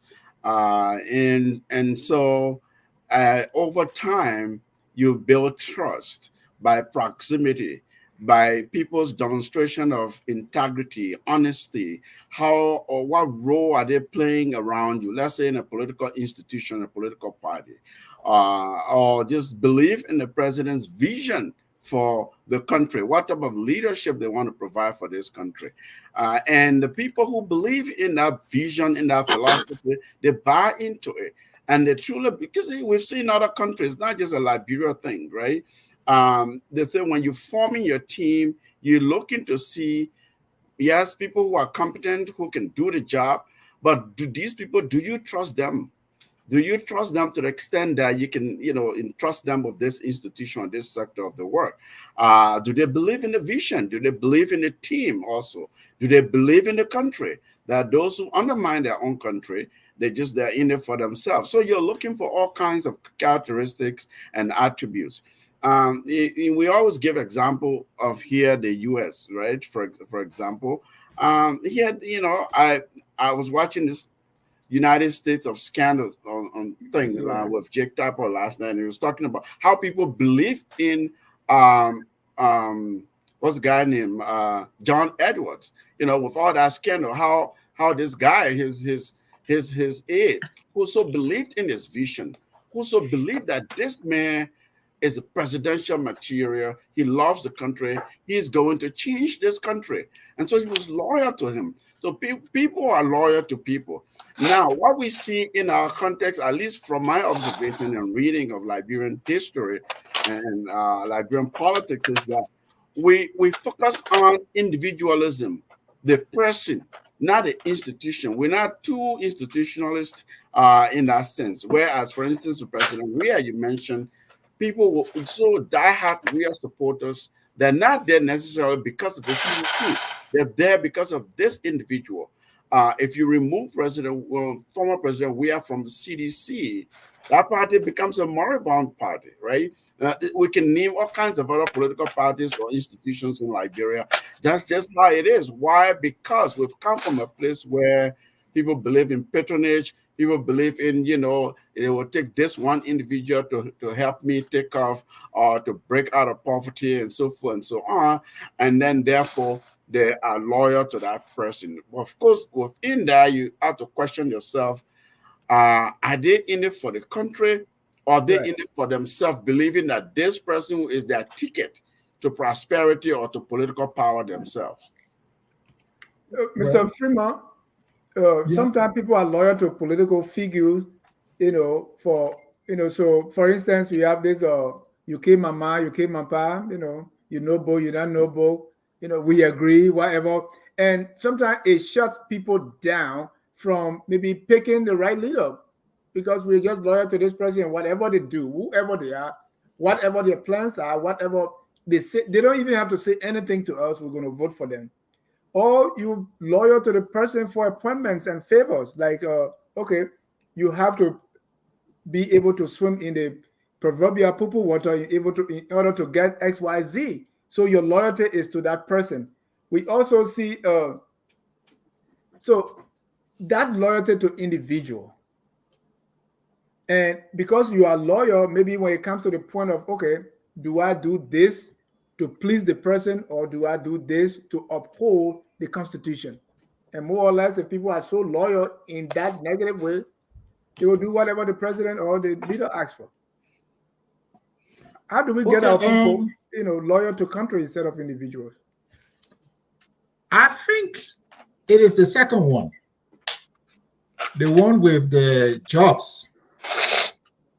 That's what I think. A lot of people, in the election, they split themselves between, I think, CDC with the WIA and WACA, because they seems like the two leading groups, and people wanted to position themselves so that they can get jobs.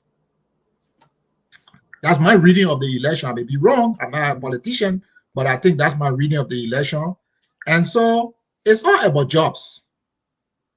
And one of the greatest, you see, I don't want to believe that in the US, they have a different genes from Liberia, or they have a different biological makeup or sociological or anthropological makeup. When you want to structure society, you have to structure it by the laws that you make. Have we ever wondered, for example, in the US, why would a district attorney charge Trump for a crime? The reason is simple. The attorneys are elected. And the basis of the election is that so that the district attorney can be free, accountable only to the people, so that he can pursue the law. And some of you who've been in the US for a long, you will know that even the sheriffs are also elected. Why are they elected? For the same reason. They want them to be accountable to the people, accountable to the Constitution, so and not to the president. And some of the judges too, right, Salif? Yep. Good. What we don't do in Liberia, and what I see people clamoring for, is to create an imperial president. In fact, when you hear people interpret the Constitution, it's like we don't have a president, we have a king who acts like a Father Christmas, dividing jobs, and everybody is sycophantically looking for goodwill from the president. So we need to start breaking down some of these laws. For example, the US, they have had like 17 or 18, I think, amendments to the Constitution. How many have we had? Laws are not something you write and then you go to sleep, because it's a social construct.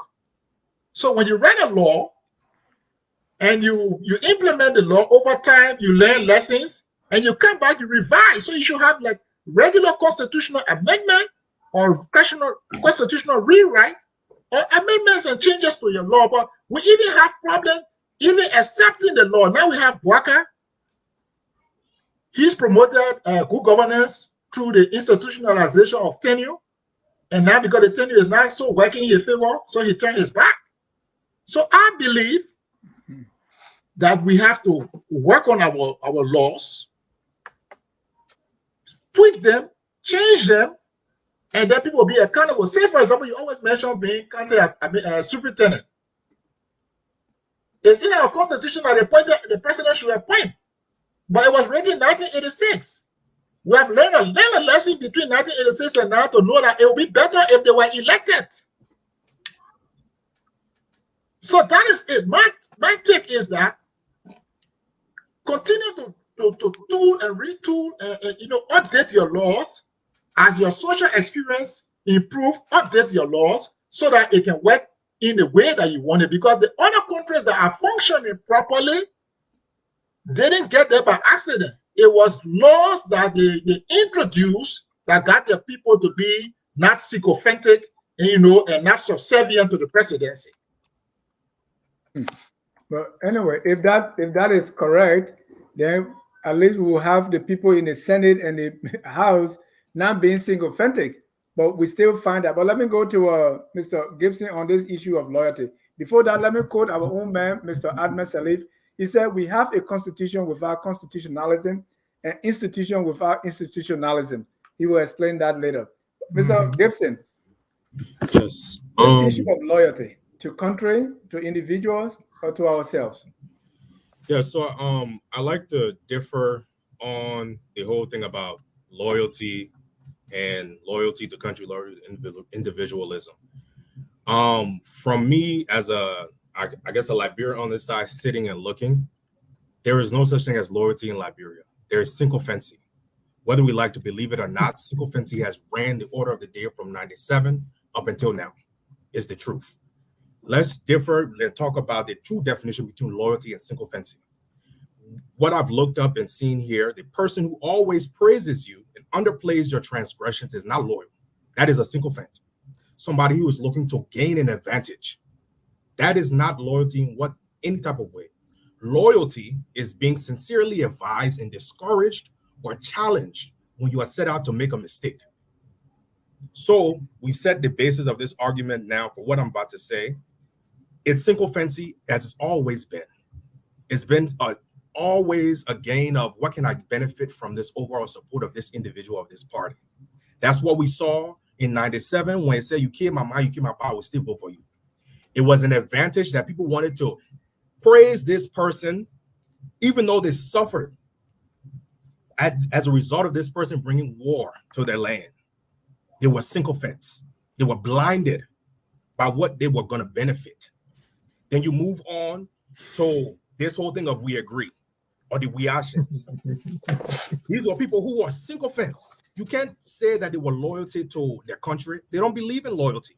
Everybody is focused on the overall interest of themselves, the interest of me. What can I benefit from if I support this person? That's why you see when they do the runoffs, everybody splits. Parties that sat and said, we will vote this way.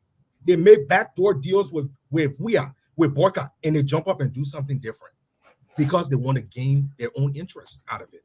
It's sycophancy, point blank, period. Until Liberians are able to stand up and say, sycophancy will not be the order of the day, we'll be loyal to our country, rather than try to gain an advantage in every single political move that we make. There's no point that we continue to have these discussions about we choose the country, you patriot, you this, you that. You're a sycophant. Just say it. I am not in it for Liberia, I'm in it for myself and what I can gain for my family and whoever else will be a beneficiary. Loyalty is not something that exists in Liberia in no way, shape, or form. It's always been about the overall interest of myself, and I am a sycophant first and foremost, before anything about me saying I'm a patriot. It masks that patriotic phrase and saying I'm a patriot, but then you saying things like we agree. When they say, oh, this person is doing wrong, we agree. And we voted for him, we'll suffer for 6 more years. We agree. That doesn't make any sense. How can a country truly develop and progress if you're being sycophantic and trying to really underplay everything that is going wrong under an administration or under one person that you elected, rather than calling out the ills of society? Is that how a government is supposed to run? Is that how people who are supposed to feel empowered, is that how they're supposed to react? That's not democracy. If you want to be autocratic, you want to go ahead and have an imperial presidency, then say that. But don't talk around the whole thing of being a democratic, principled nation, a republic. If you want for everybody to say, so one says, so say all, however the saying goes. It's sycophantic at the end of the day. So sycophancy is the order of the day. Loyalty doesn't exist. Dr. Dougley, you work with President Sawyer, you work with President Salif, and you've been around the government. What's your response to Mr. Gibson? He said this is all sycophancy. I would say, the young people they're too young to be so cynical. Because I think loyalty does exist among people, friendship. There are people. I don't want to put a blanket, on Liberia and say, oh, there's no such thing as loyalty. On young people are cynical. Yeah, but I understand it. I can understand that. It's probably the time they grew up in. He's talking about 1997. Okay, we were already, we were already out of politics, coming out of politics in 1997. We were saying, I was tired. I was getting out. So I'm just saying he's young, but that's not the point that I'm trying to make. He's right to be angry. When you're young, you have to be angry. You have to be, upfront, and then you have to do. The young people do the revolutions, not the old people. But I'm saying, Freeman, Noam Chomsky said every 4 years we elect a king, and we expect them to behave like human. That was talking about the American president. All presidents are the same everywhere in the world. The difference is some places we have laws that check them at some point, but as long as you're president in France, in Washington, Air Force One take you, you are the president. That's the imperial, that's the bourgeois concept of democracy doesn't reach the level of the president. It starts at the level of people who work to make the system work. Once you're president, you're a king for 4 years. That's what Noam Chomsky, and he's a very critical person. We elect every 4 years, we elect a king, and we expect them to be normal human being. Because the president can get up at 2 o'clock in the morning, get me Air Force One, I'm getting out of here to go to this place. And the life of 200 people changes in a minute. The family life changed in 2 minutes because the president decided at the last minute to fly Air Force One to go to California. Your birthday gift, your birthday, your party. So the presidency is that power. It was the bourgeois people replaced the kings with the president, but they didn't take the powers away. The only power they took away was they created those 2 chambers of control, deputy, assembly, this and that, to control the king, but they put the king to serve them. The king served the 2 classes, the bourgeois class. So if you want to go deep into that, but we create presidents are kings for 4 years. The law stopped them, and then they move on. Dr. Dugley, I'm not sure if I really follow. But let me come in. Because don't come in here. Let you come in. Air Force One comes to you, you move. Air Force One is Air Force One. I think they empower. I would thread. Oh, sorry. Go ahead. Sorry. No, I said sycophancy and loyalty in Liberia. What's your experience? Yeah, I think I would thread a different path on this matter, on this particular issue, and I will slightly side with Dr. Dugley. Look, I think we're just overhyped unnecessarily. What? And we're missing our target. So yes, in as much as we will be making some good points, but you got to understand the construct of the system, understand the making of our system, the same as the United States, the same as with Liberia, the same as with many other countries around the world. We believe in the tenets of democracy. We go to elections every 6 years. Why we go to election every 6 years?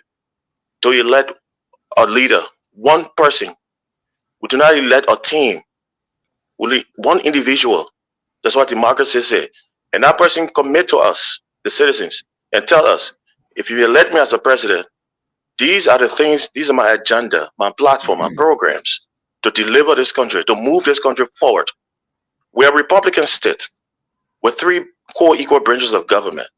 We know the executive branch of government is predicated on one individual who has the power to enforce the law. Now, what he does, what he or she does is that she goes around and look for professionals. I was elected by the people. I'm accounted to the people. Elections have consequences. I have the mandate from the Liberian people, not you.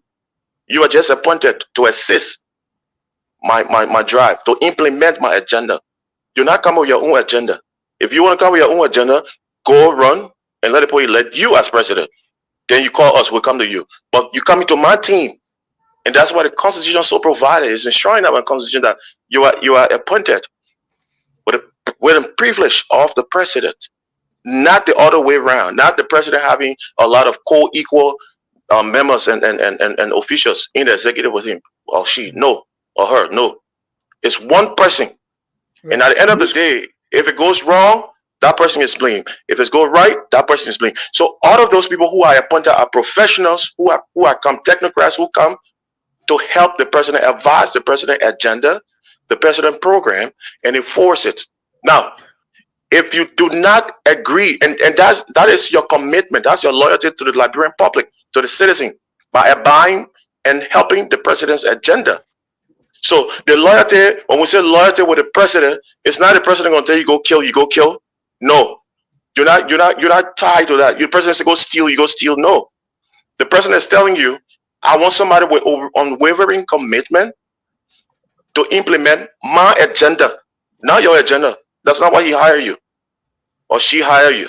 So we got to understand, put it in the right perspective, so that we don't get carried away. So when we speak of loyalty, that is the loyalty, because we have only one agenda, one drive, and that's the president's drive. That's the president's agenda. If you have a government and you brought conglomeration of people who inherited power unto themselves and want to come and lead, you don't have a government. In the United States of America, I remember when the Attorney General said, "Hey, I'm the president's wingman." That was President Obama, and people laughed. So those are your lieutenants. Those are people. The only reason, that's why they at will of some in Article 56. Without cause, the president can hire you today, fire you tomorrow. Now, if you don't like the president's way of doing things, or you give advice, you offer advice, and the president is not taking it, and things are not going right, the easiest thing to do is offer your resignation. Go sit down. Leave the team. To come in after him.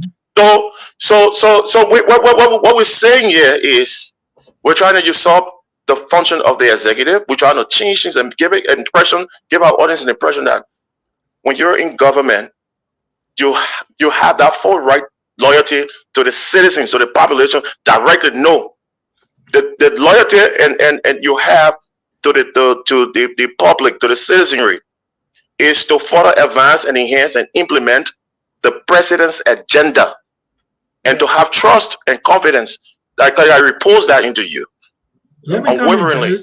Dennis, let me come in. Thank you. So please I'll have you come in, and then Mr. Salif. Then we'll bring in our callers. Yeah, Honorable Greaves, I'm struggling to find which constitution you are speaking about. I'm really struggling. The Liberian Constitution. I'm responding. I'm struggling to find out which constitution you're speaking about. I want to read from the Liberian Constitution. So we can see what the Liberian Constitution is saying, whether it starts up with what you are saying. Yeah, read. Yeah, it says, the form of government is Republican, with 3 separate coordinate branches. Yeah. The legislative, the executive, and judiciary, consistent with the principle of separation of powers and checks and balances. So, if the Constitution mentions check and balances, what is what can you infer by check and balances? It definitely means that no one branch has exclusive power to dictate the destiny of Liberia, and that every power is checked by another power. That's the essence of check and balances. So you can describe the presidency in monarchical terms, that the agenda is exclusively the president. No, because even the power to appoint, the Supreme Court has interpreted on 2 occasions, in the Martin Colley case and in the Asa Jackson case, that the legislature has the right to legislate offices and stop the president from dismissing at will. And we know that the president can nominate judges, but he cannot dismiss judges. So there is the Constitution does not provide for a king. The Constitution provides for check and balances. So let me interject. Which Constitution you reading from? Because you just made talk about check and balances. But okay, thank you. Let me interject. You just misinterpreted, misrepresented what I said. Constitution. I read from the Constitution. Okay. Calm down. Calm down a little bit. Mr. Green made a point that is very important that you need to. He said the president is one person. He's the only person at that in that position. You have the legislature, but there are how many? 70, 60, 80 of them? But the president is the one person that the whole country voted for. And if you doubt that, when Taylor was president, we had a Republican form of government, right? The two houses were there. When Taylor was gone, everybody left. Doe was president. When Doe gone, everybody gone. No government broke down before the speaker died. I'm sorry, I got to do my thing, but I just wanted to add that. Yeah, but let me just respond to this, because you're totally misrepresenting what I said. We're talking. You made it, but you read it to something completely different. We're talking about the executive branch of government. We're talking about people being employed and appointed by the president. The president, executive powers. The president, political will and wisdom on who to get on the team, on his cabinet, in the ambassador and all that. Now, we know there are two brackets, the two categories. Article 55 says you can dismiss with cause. Article 56 says with all cause. So we know all of that. We're not reciting the Constitution. We're not going to that. We know I'm aware that we have a Republican form of government, 3 co-equal branches, but those are elected officials you're talking about. Elected officials do not go by the will and caprice of the president. That's a separate branch of government. That's a legislative branch of government. We're speaking of people the president appointed into the executive branch of government. Thank you, Mr. Green. Those people are not co-equal to the president. Those people are technocrats, are professionals who come to enhance and implement the president's policy, not their own policies. Thank you. I want to give a few minutes to Mr. Salif and then Mr. Gibson, and then we can bring in our callers. Yeah, so constitutionalism checks the president's executive power, checks the president's appointing power, check the president's at the whims and caprices of the president, yes, but it has limitations. That's the constitutionalism. So a state that doesn't have constitutionalism does things at will or misinterpret our constitution, refuses to even amend the constitution, or create some ultra laws or extrajudicial situations that removes the state from the benefit for the benefit of the citizenry. So we are a Republican form of government, but we say we are a democracy, a government for the people, by the people, and of the people.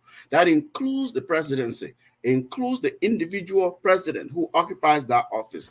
It's the Constitution that checks them. It's the Constitution that checks them. So if you disregard that, or you work your way around that, you say, well, this law that the legislature created is no law because the Constitution, the president has appointing power. Then it's a it's a misinterpretation of the Constitution. If you do so, that's not constitutionalism. So states that see themselves as Republican states, as democracies, these states, liberal democracies in particular, these states are encouraged to rule by the law. That's what they call rule of law, so that no one is above the law. So, for example, in this country, when Donald Trump was trying to get people to commit certain kind of crimes, just because he's the president, he has the presidential power, some of these people didn't do it. Why? Because they're loyal to the Constitution. They are loyal to the Constitution. If you're loyal to your Constitution, you're loyal to your country. You're loyal to its people.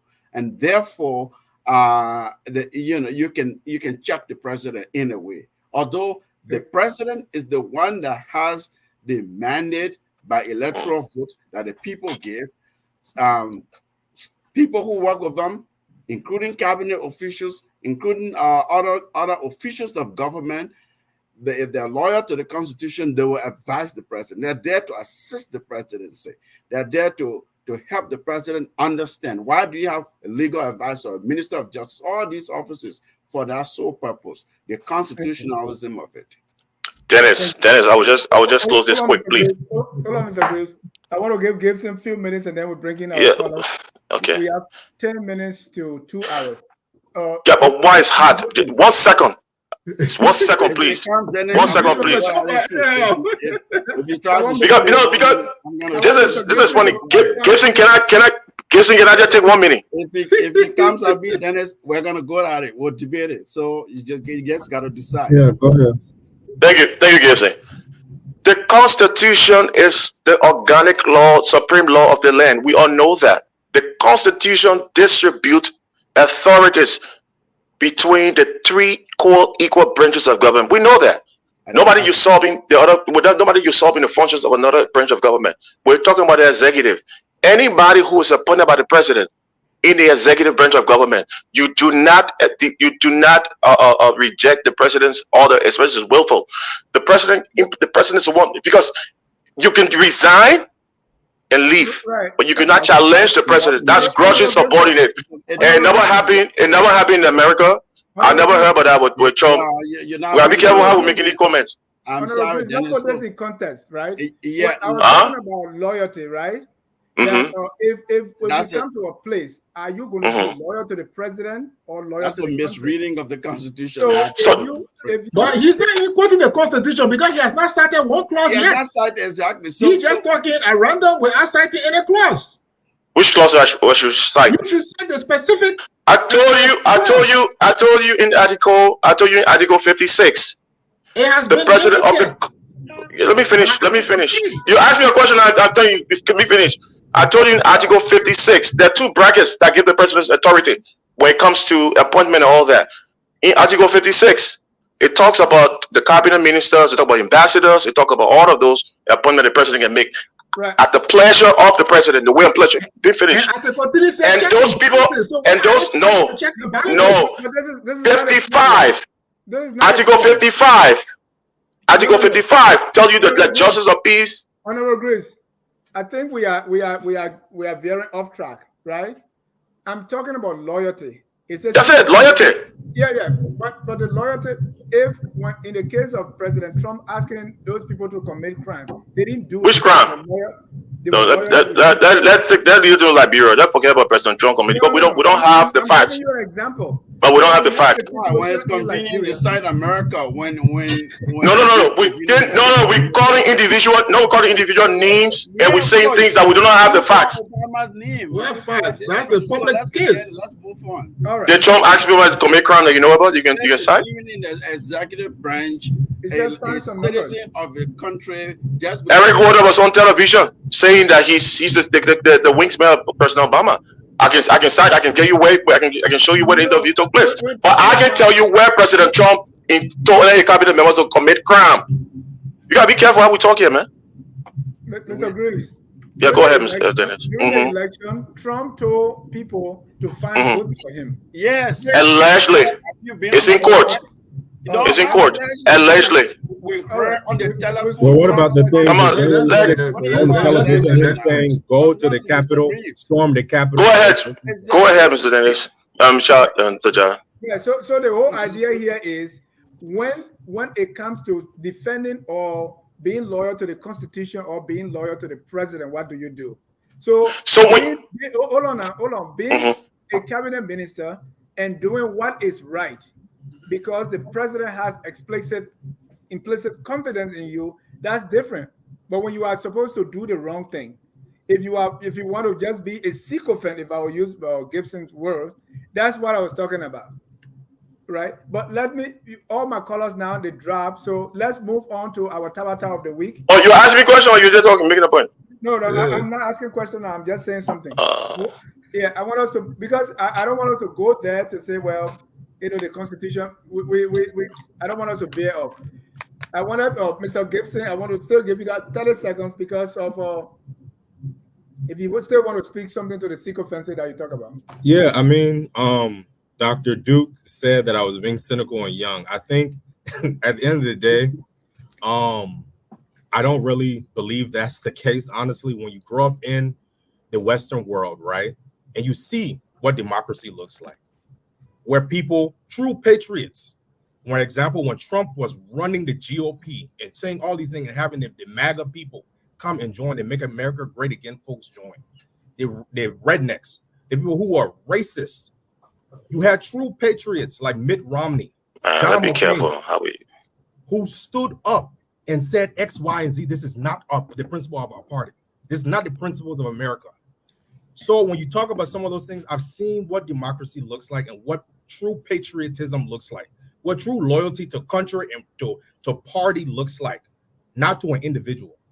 What we experienced in America was sycophancy under Trump, which is why I'm saying the thing it's mirrored in Liberia many times.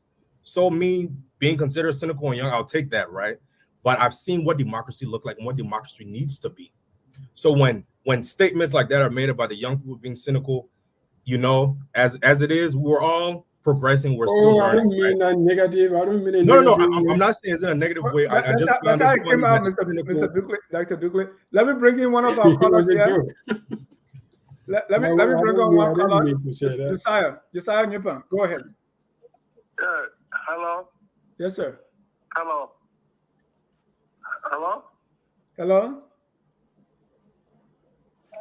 Go ahead, Josiah. My name is. Yeah, thank you for the job. My name is Josiah Nyepan, calling from Des Moines, Iowa. Thank you for the conversation. In regards to comparing Liberia and America, I don't know why we made that kind of comparison, because it's seriously a very, very, very big difference. Okay. You know, first of all, here we respect integrity. People resign because of the wrong things have been done, or they have been asked to do those things. But in Liberia, it doesn't happen like that. So the comparison, when you comparison, I don't feel happy, because like what Brother Gates said, in Liberia, people only follow people for what they can get, and they use the little man just to vote for that person to get what they want. But here, it doesn't happen like that. You know, and I try to understand Mr. Grieve point, but the Grieve, the way you're saying, the mentality seems to be the Liberia mentality. You know, like to say, you know, why the president is the boss, whatever you ask you're supposed to do. Of course it is. Of course it is. He's the boss. He can do what he wants to do. He has absolute power. At the same time, you can't just give him that power like that. All the cabinet ministers will stand up to their feet and say, look, man, we can't just do this thing. We can't just bad to you because you are the boss. And, you know, you understand his limitation. You know, but again, I mean, the majority are concerned about, without start making comparison with Liberia and America, regardless what, because it's very, very far, and Liberia will not go anywhere. Go to America. Even Guinea said, that's a Guinea go to another country, to America. Because people resign because of the fact is the one thing is done, and people ask them to do it. People, nobody never resign. Nobody resign. Even if they go kill somebody, you kill the person. Because of whatever they want to do. It was wrong. Thank you.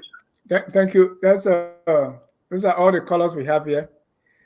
Every week there's some Tabata going on in Liberia. Tabata in the Kru speaking language mean nonsense.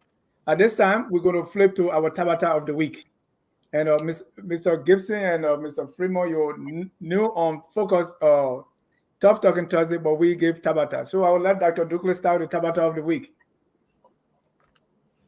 My Tabata of the week, the whole week, I guess, I would just say, Cape Man. Whatever happened there is, the whole thing is a big mess. And somebody should try to find a solution to it. And then, investigate what went wrong and where the chain of command led to the killing of somebody. That's my Tabata. But it's a sad Tabata. And then I'll ask to Mr. Gibson. I'm a teacher of communication. In communication, like Cedric will tell you, cynicism is good. Because if you don't have critical thinking, you cannot have any cynicism in you. So people who do critical thinking are cynical. In communication, we like them. Those are people who are passionate. So that's in the sense, that's why I said it. It was not an insult, okay? As a teacher of communication, that's what we say. If you don't think, if you don't question, you don't have cynicism in you, that means you don't have critical thinking. Mr. Freeman, what's your Tabata of the week? Tabata means foolishness. Any foolishness that happens? Honestly, I mean, I would just be upfront and tell you the whole tenure thing for me is just a complete Tabata. Because, I mean, you in power, you took the law to the legislature, they passed the law, you benefited from it. Then now, because it's not in your favor, you say the law is not a law, it's unconstitutional. I mean, that's just total Tabata. And that's some of the things that have kept Liberia backward for so long. We need to get away from those kind of behavior, So that's my Tabata. Thank you. Honorable Grace. Yeah, can you zoom around a little bit, please? Mr. Salif. I actually have two Tabata, but I'll call one. So the NAFA, is that how they call it? Emma Glasgow fiasco.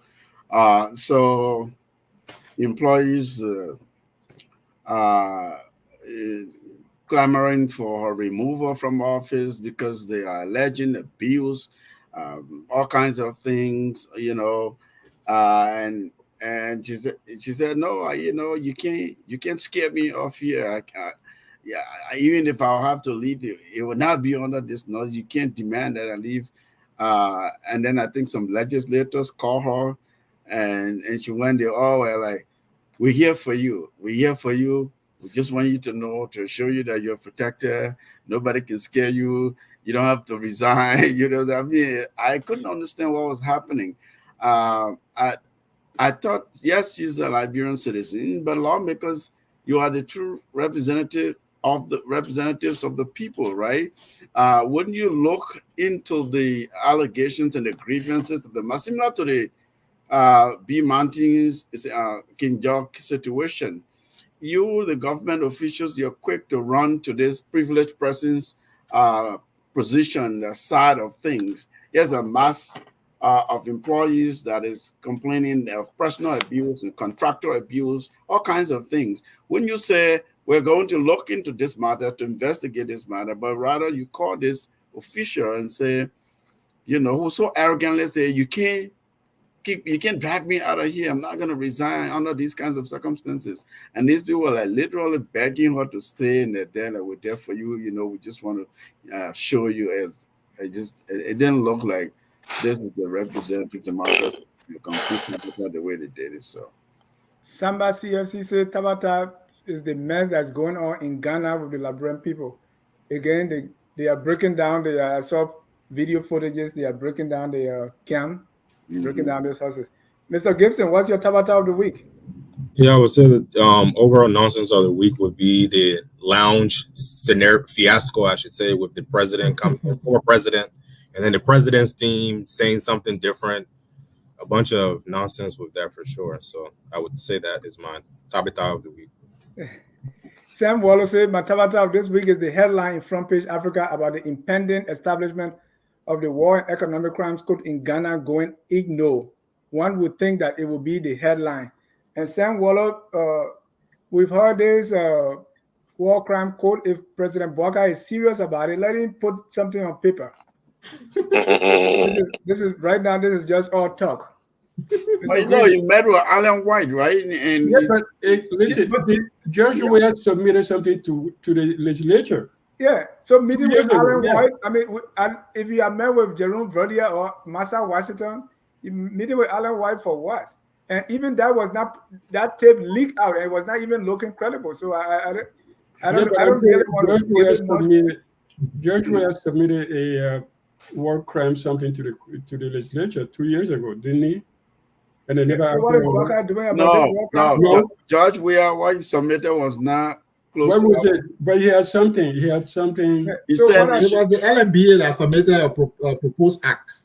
Oh, okay. Yeah, but George Weah just submitted that they should review.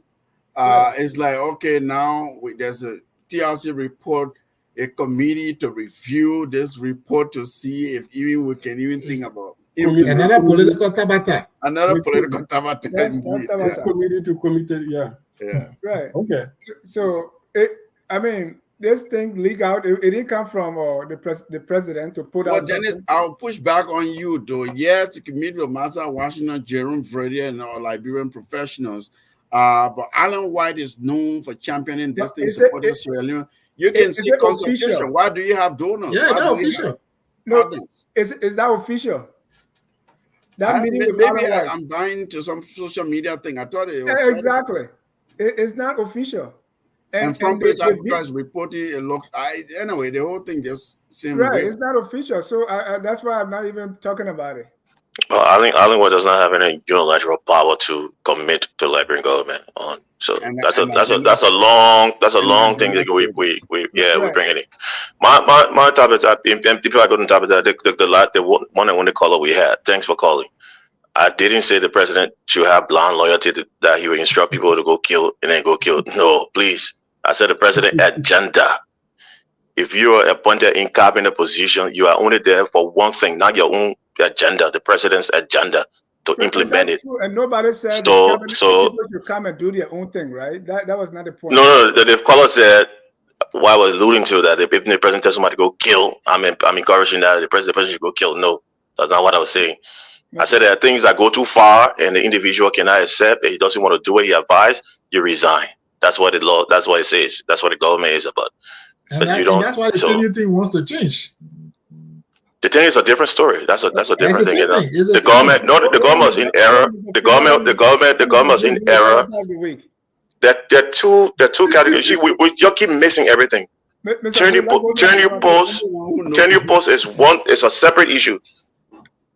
Privilege and firing at will with all costs is a different bracket. That's why I told you I give you two categories: Article 56 and Article 55. Now, the government, the previous president, went to the legislature. They did it collaboratively. And they put,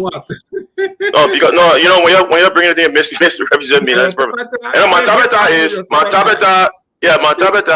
That's what the government was in error on that. I would say that for sure. The administration was in error on the tenure post. What it did, the decision took. It was. Somebody just jumped the gun and made a big mistake, put out illegal error. My tabata is with the representative, Honorable Yeke Koluba. So Yeke Koluba have never had any good name to refer to the former president of Liberia, President Weah. All of a sudden, he had one of the most recent interviews, and he referred to President Weah as His Excellency President, His Excellency Dr. George Manneh Weah. So the other guy in the background, when the interview said, but Honorable, all I need, you called the man. You got me before? He said, look, I called the man. I called the man. No. In fact, the man. So my time that's the fun that the man you just got through just recently, a few months ago, calling all the worst names you can think about. Now you're addressing him like he won't support him. You address him that way. They won't have the press. Yeah, that's my tabata. So it was just funny. Thank you. My own tabata is the long resignation letter from Molu. He wants to say something. He wants to say like it's too long. It was too conflicting. Like you disagree or you don't disagree. So I don't know where he was going with that. To me, that's complete tabata. Well, gentlemen, thank you tonight for the discussion.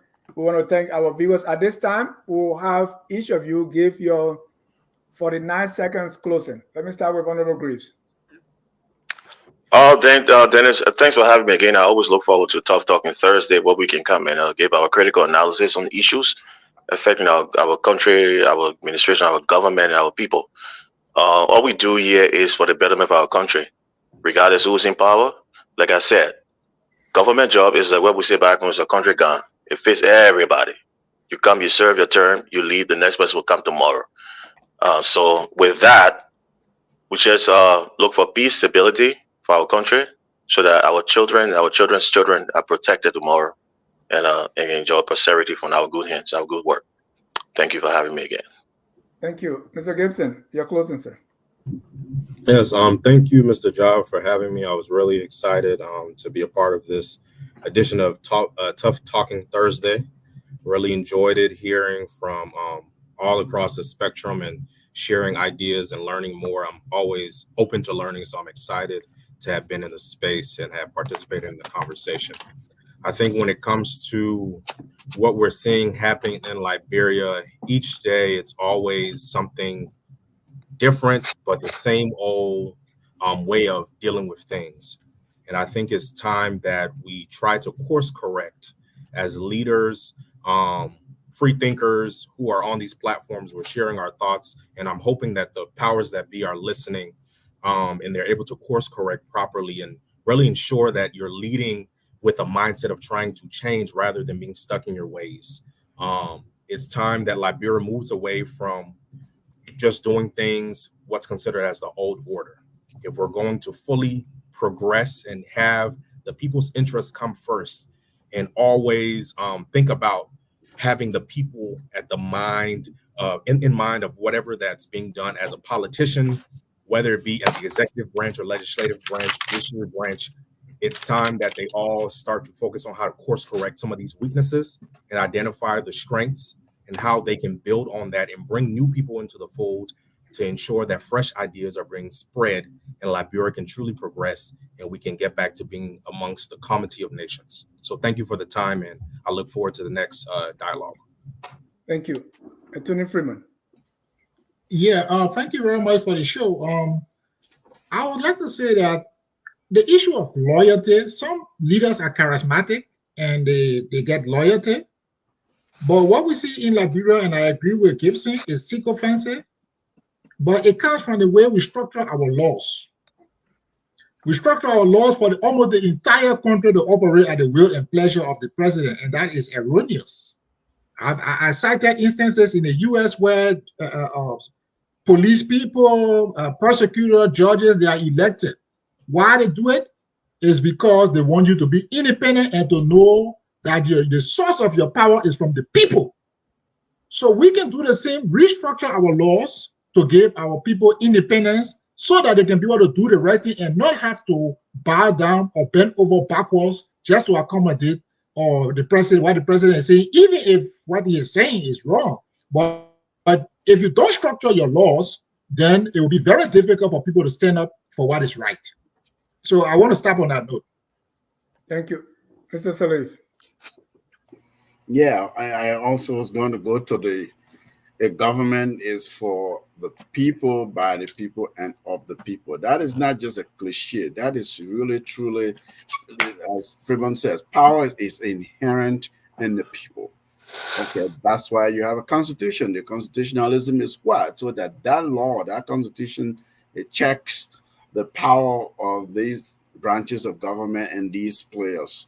Okay, so why am I going that route? Some of what we saw in King George, some of what we saw with the army wives, some of what we saw with the students, and different citizens groups. You ought to take them seriously. The way you do is how you craft these laws, whether it's contracts, concession agreements, whether you take them seriously by doing serious environmental impact assessment, thinking about your people first. And any concession agreement like that for the betterment of the citizens of the country, not lining of individual pockets. Because if you do it that way, then you go in bed with these multinational, these concessionaires. It's not in the interest of the people, and therefore you'll see these grievances and these uprisings and conflicts will happen. What do? You come up as an information minister, you blame it on the people. That's not conflict resolution. That's not de-escalation. That's not demonstrating that you are truly in the interest of the people. So not just the law or the sort of the policy crafted in a way that are not beneficial to the people to the fullest, but here it comes, you're also then shifting the blame on the people. To me, that was a low point, because he ought to show, express regrets. A life was lost, people got hurt, but he said, look, I want you to know the police station was burned. This thing happened, that thing happened. No one is encouraging lawlessness or anything of that sort. But truly, we ought to look out for our people. They've suffered far too long, and now it's time to pivot for the betterment of Liberia. Dr. Duglo, you got the last word. Well, I want to thank you, Dennis, for inviting me, and I want to thank my co-panelists tonight for all the discussions we had, and I hope we will continue having these discussions. Either we agree or not, the essential is that we're all looking at the same thing. We all want the same good thing for the whole, for the country. So criticism will come in many forms, but they're all constructive. Even when the one people think are negative are also constructive in a way, because they remind you that you're doing something wrong. And I hope the government will probably start taking steps to manage crisis in an institutional manner, so that we don't have these kind of everybody serving themselves overnight, and then things run out of control, and then we found ourselves back to where we don't want to go. So thanks to everyone for enlightenment, and good night. Thank you so much for your time tonight, and we want to thank our viewers. Always remember, we are all Liberians, and that matters most. Good night, and God bless you. Man, I need your number. We are Liberians.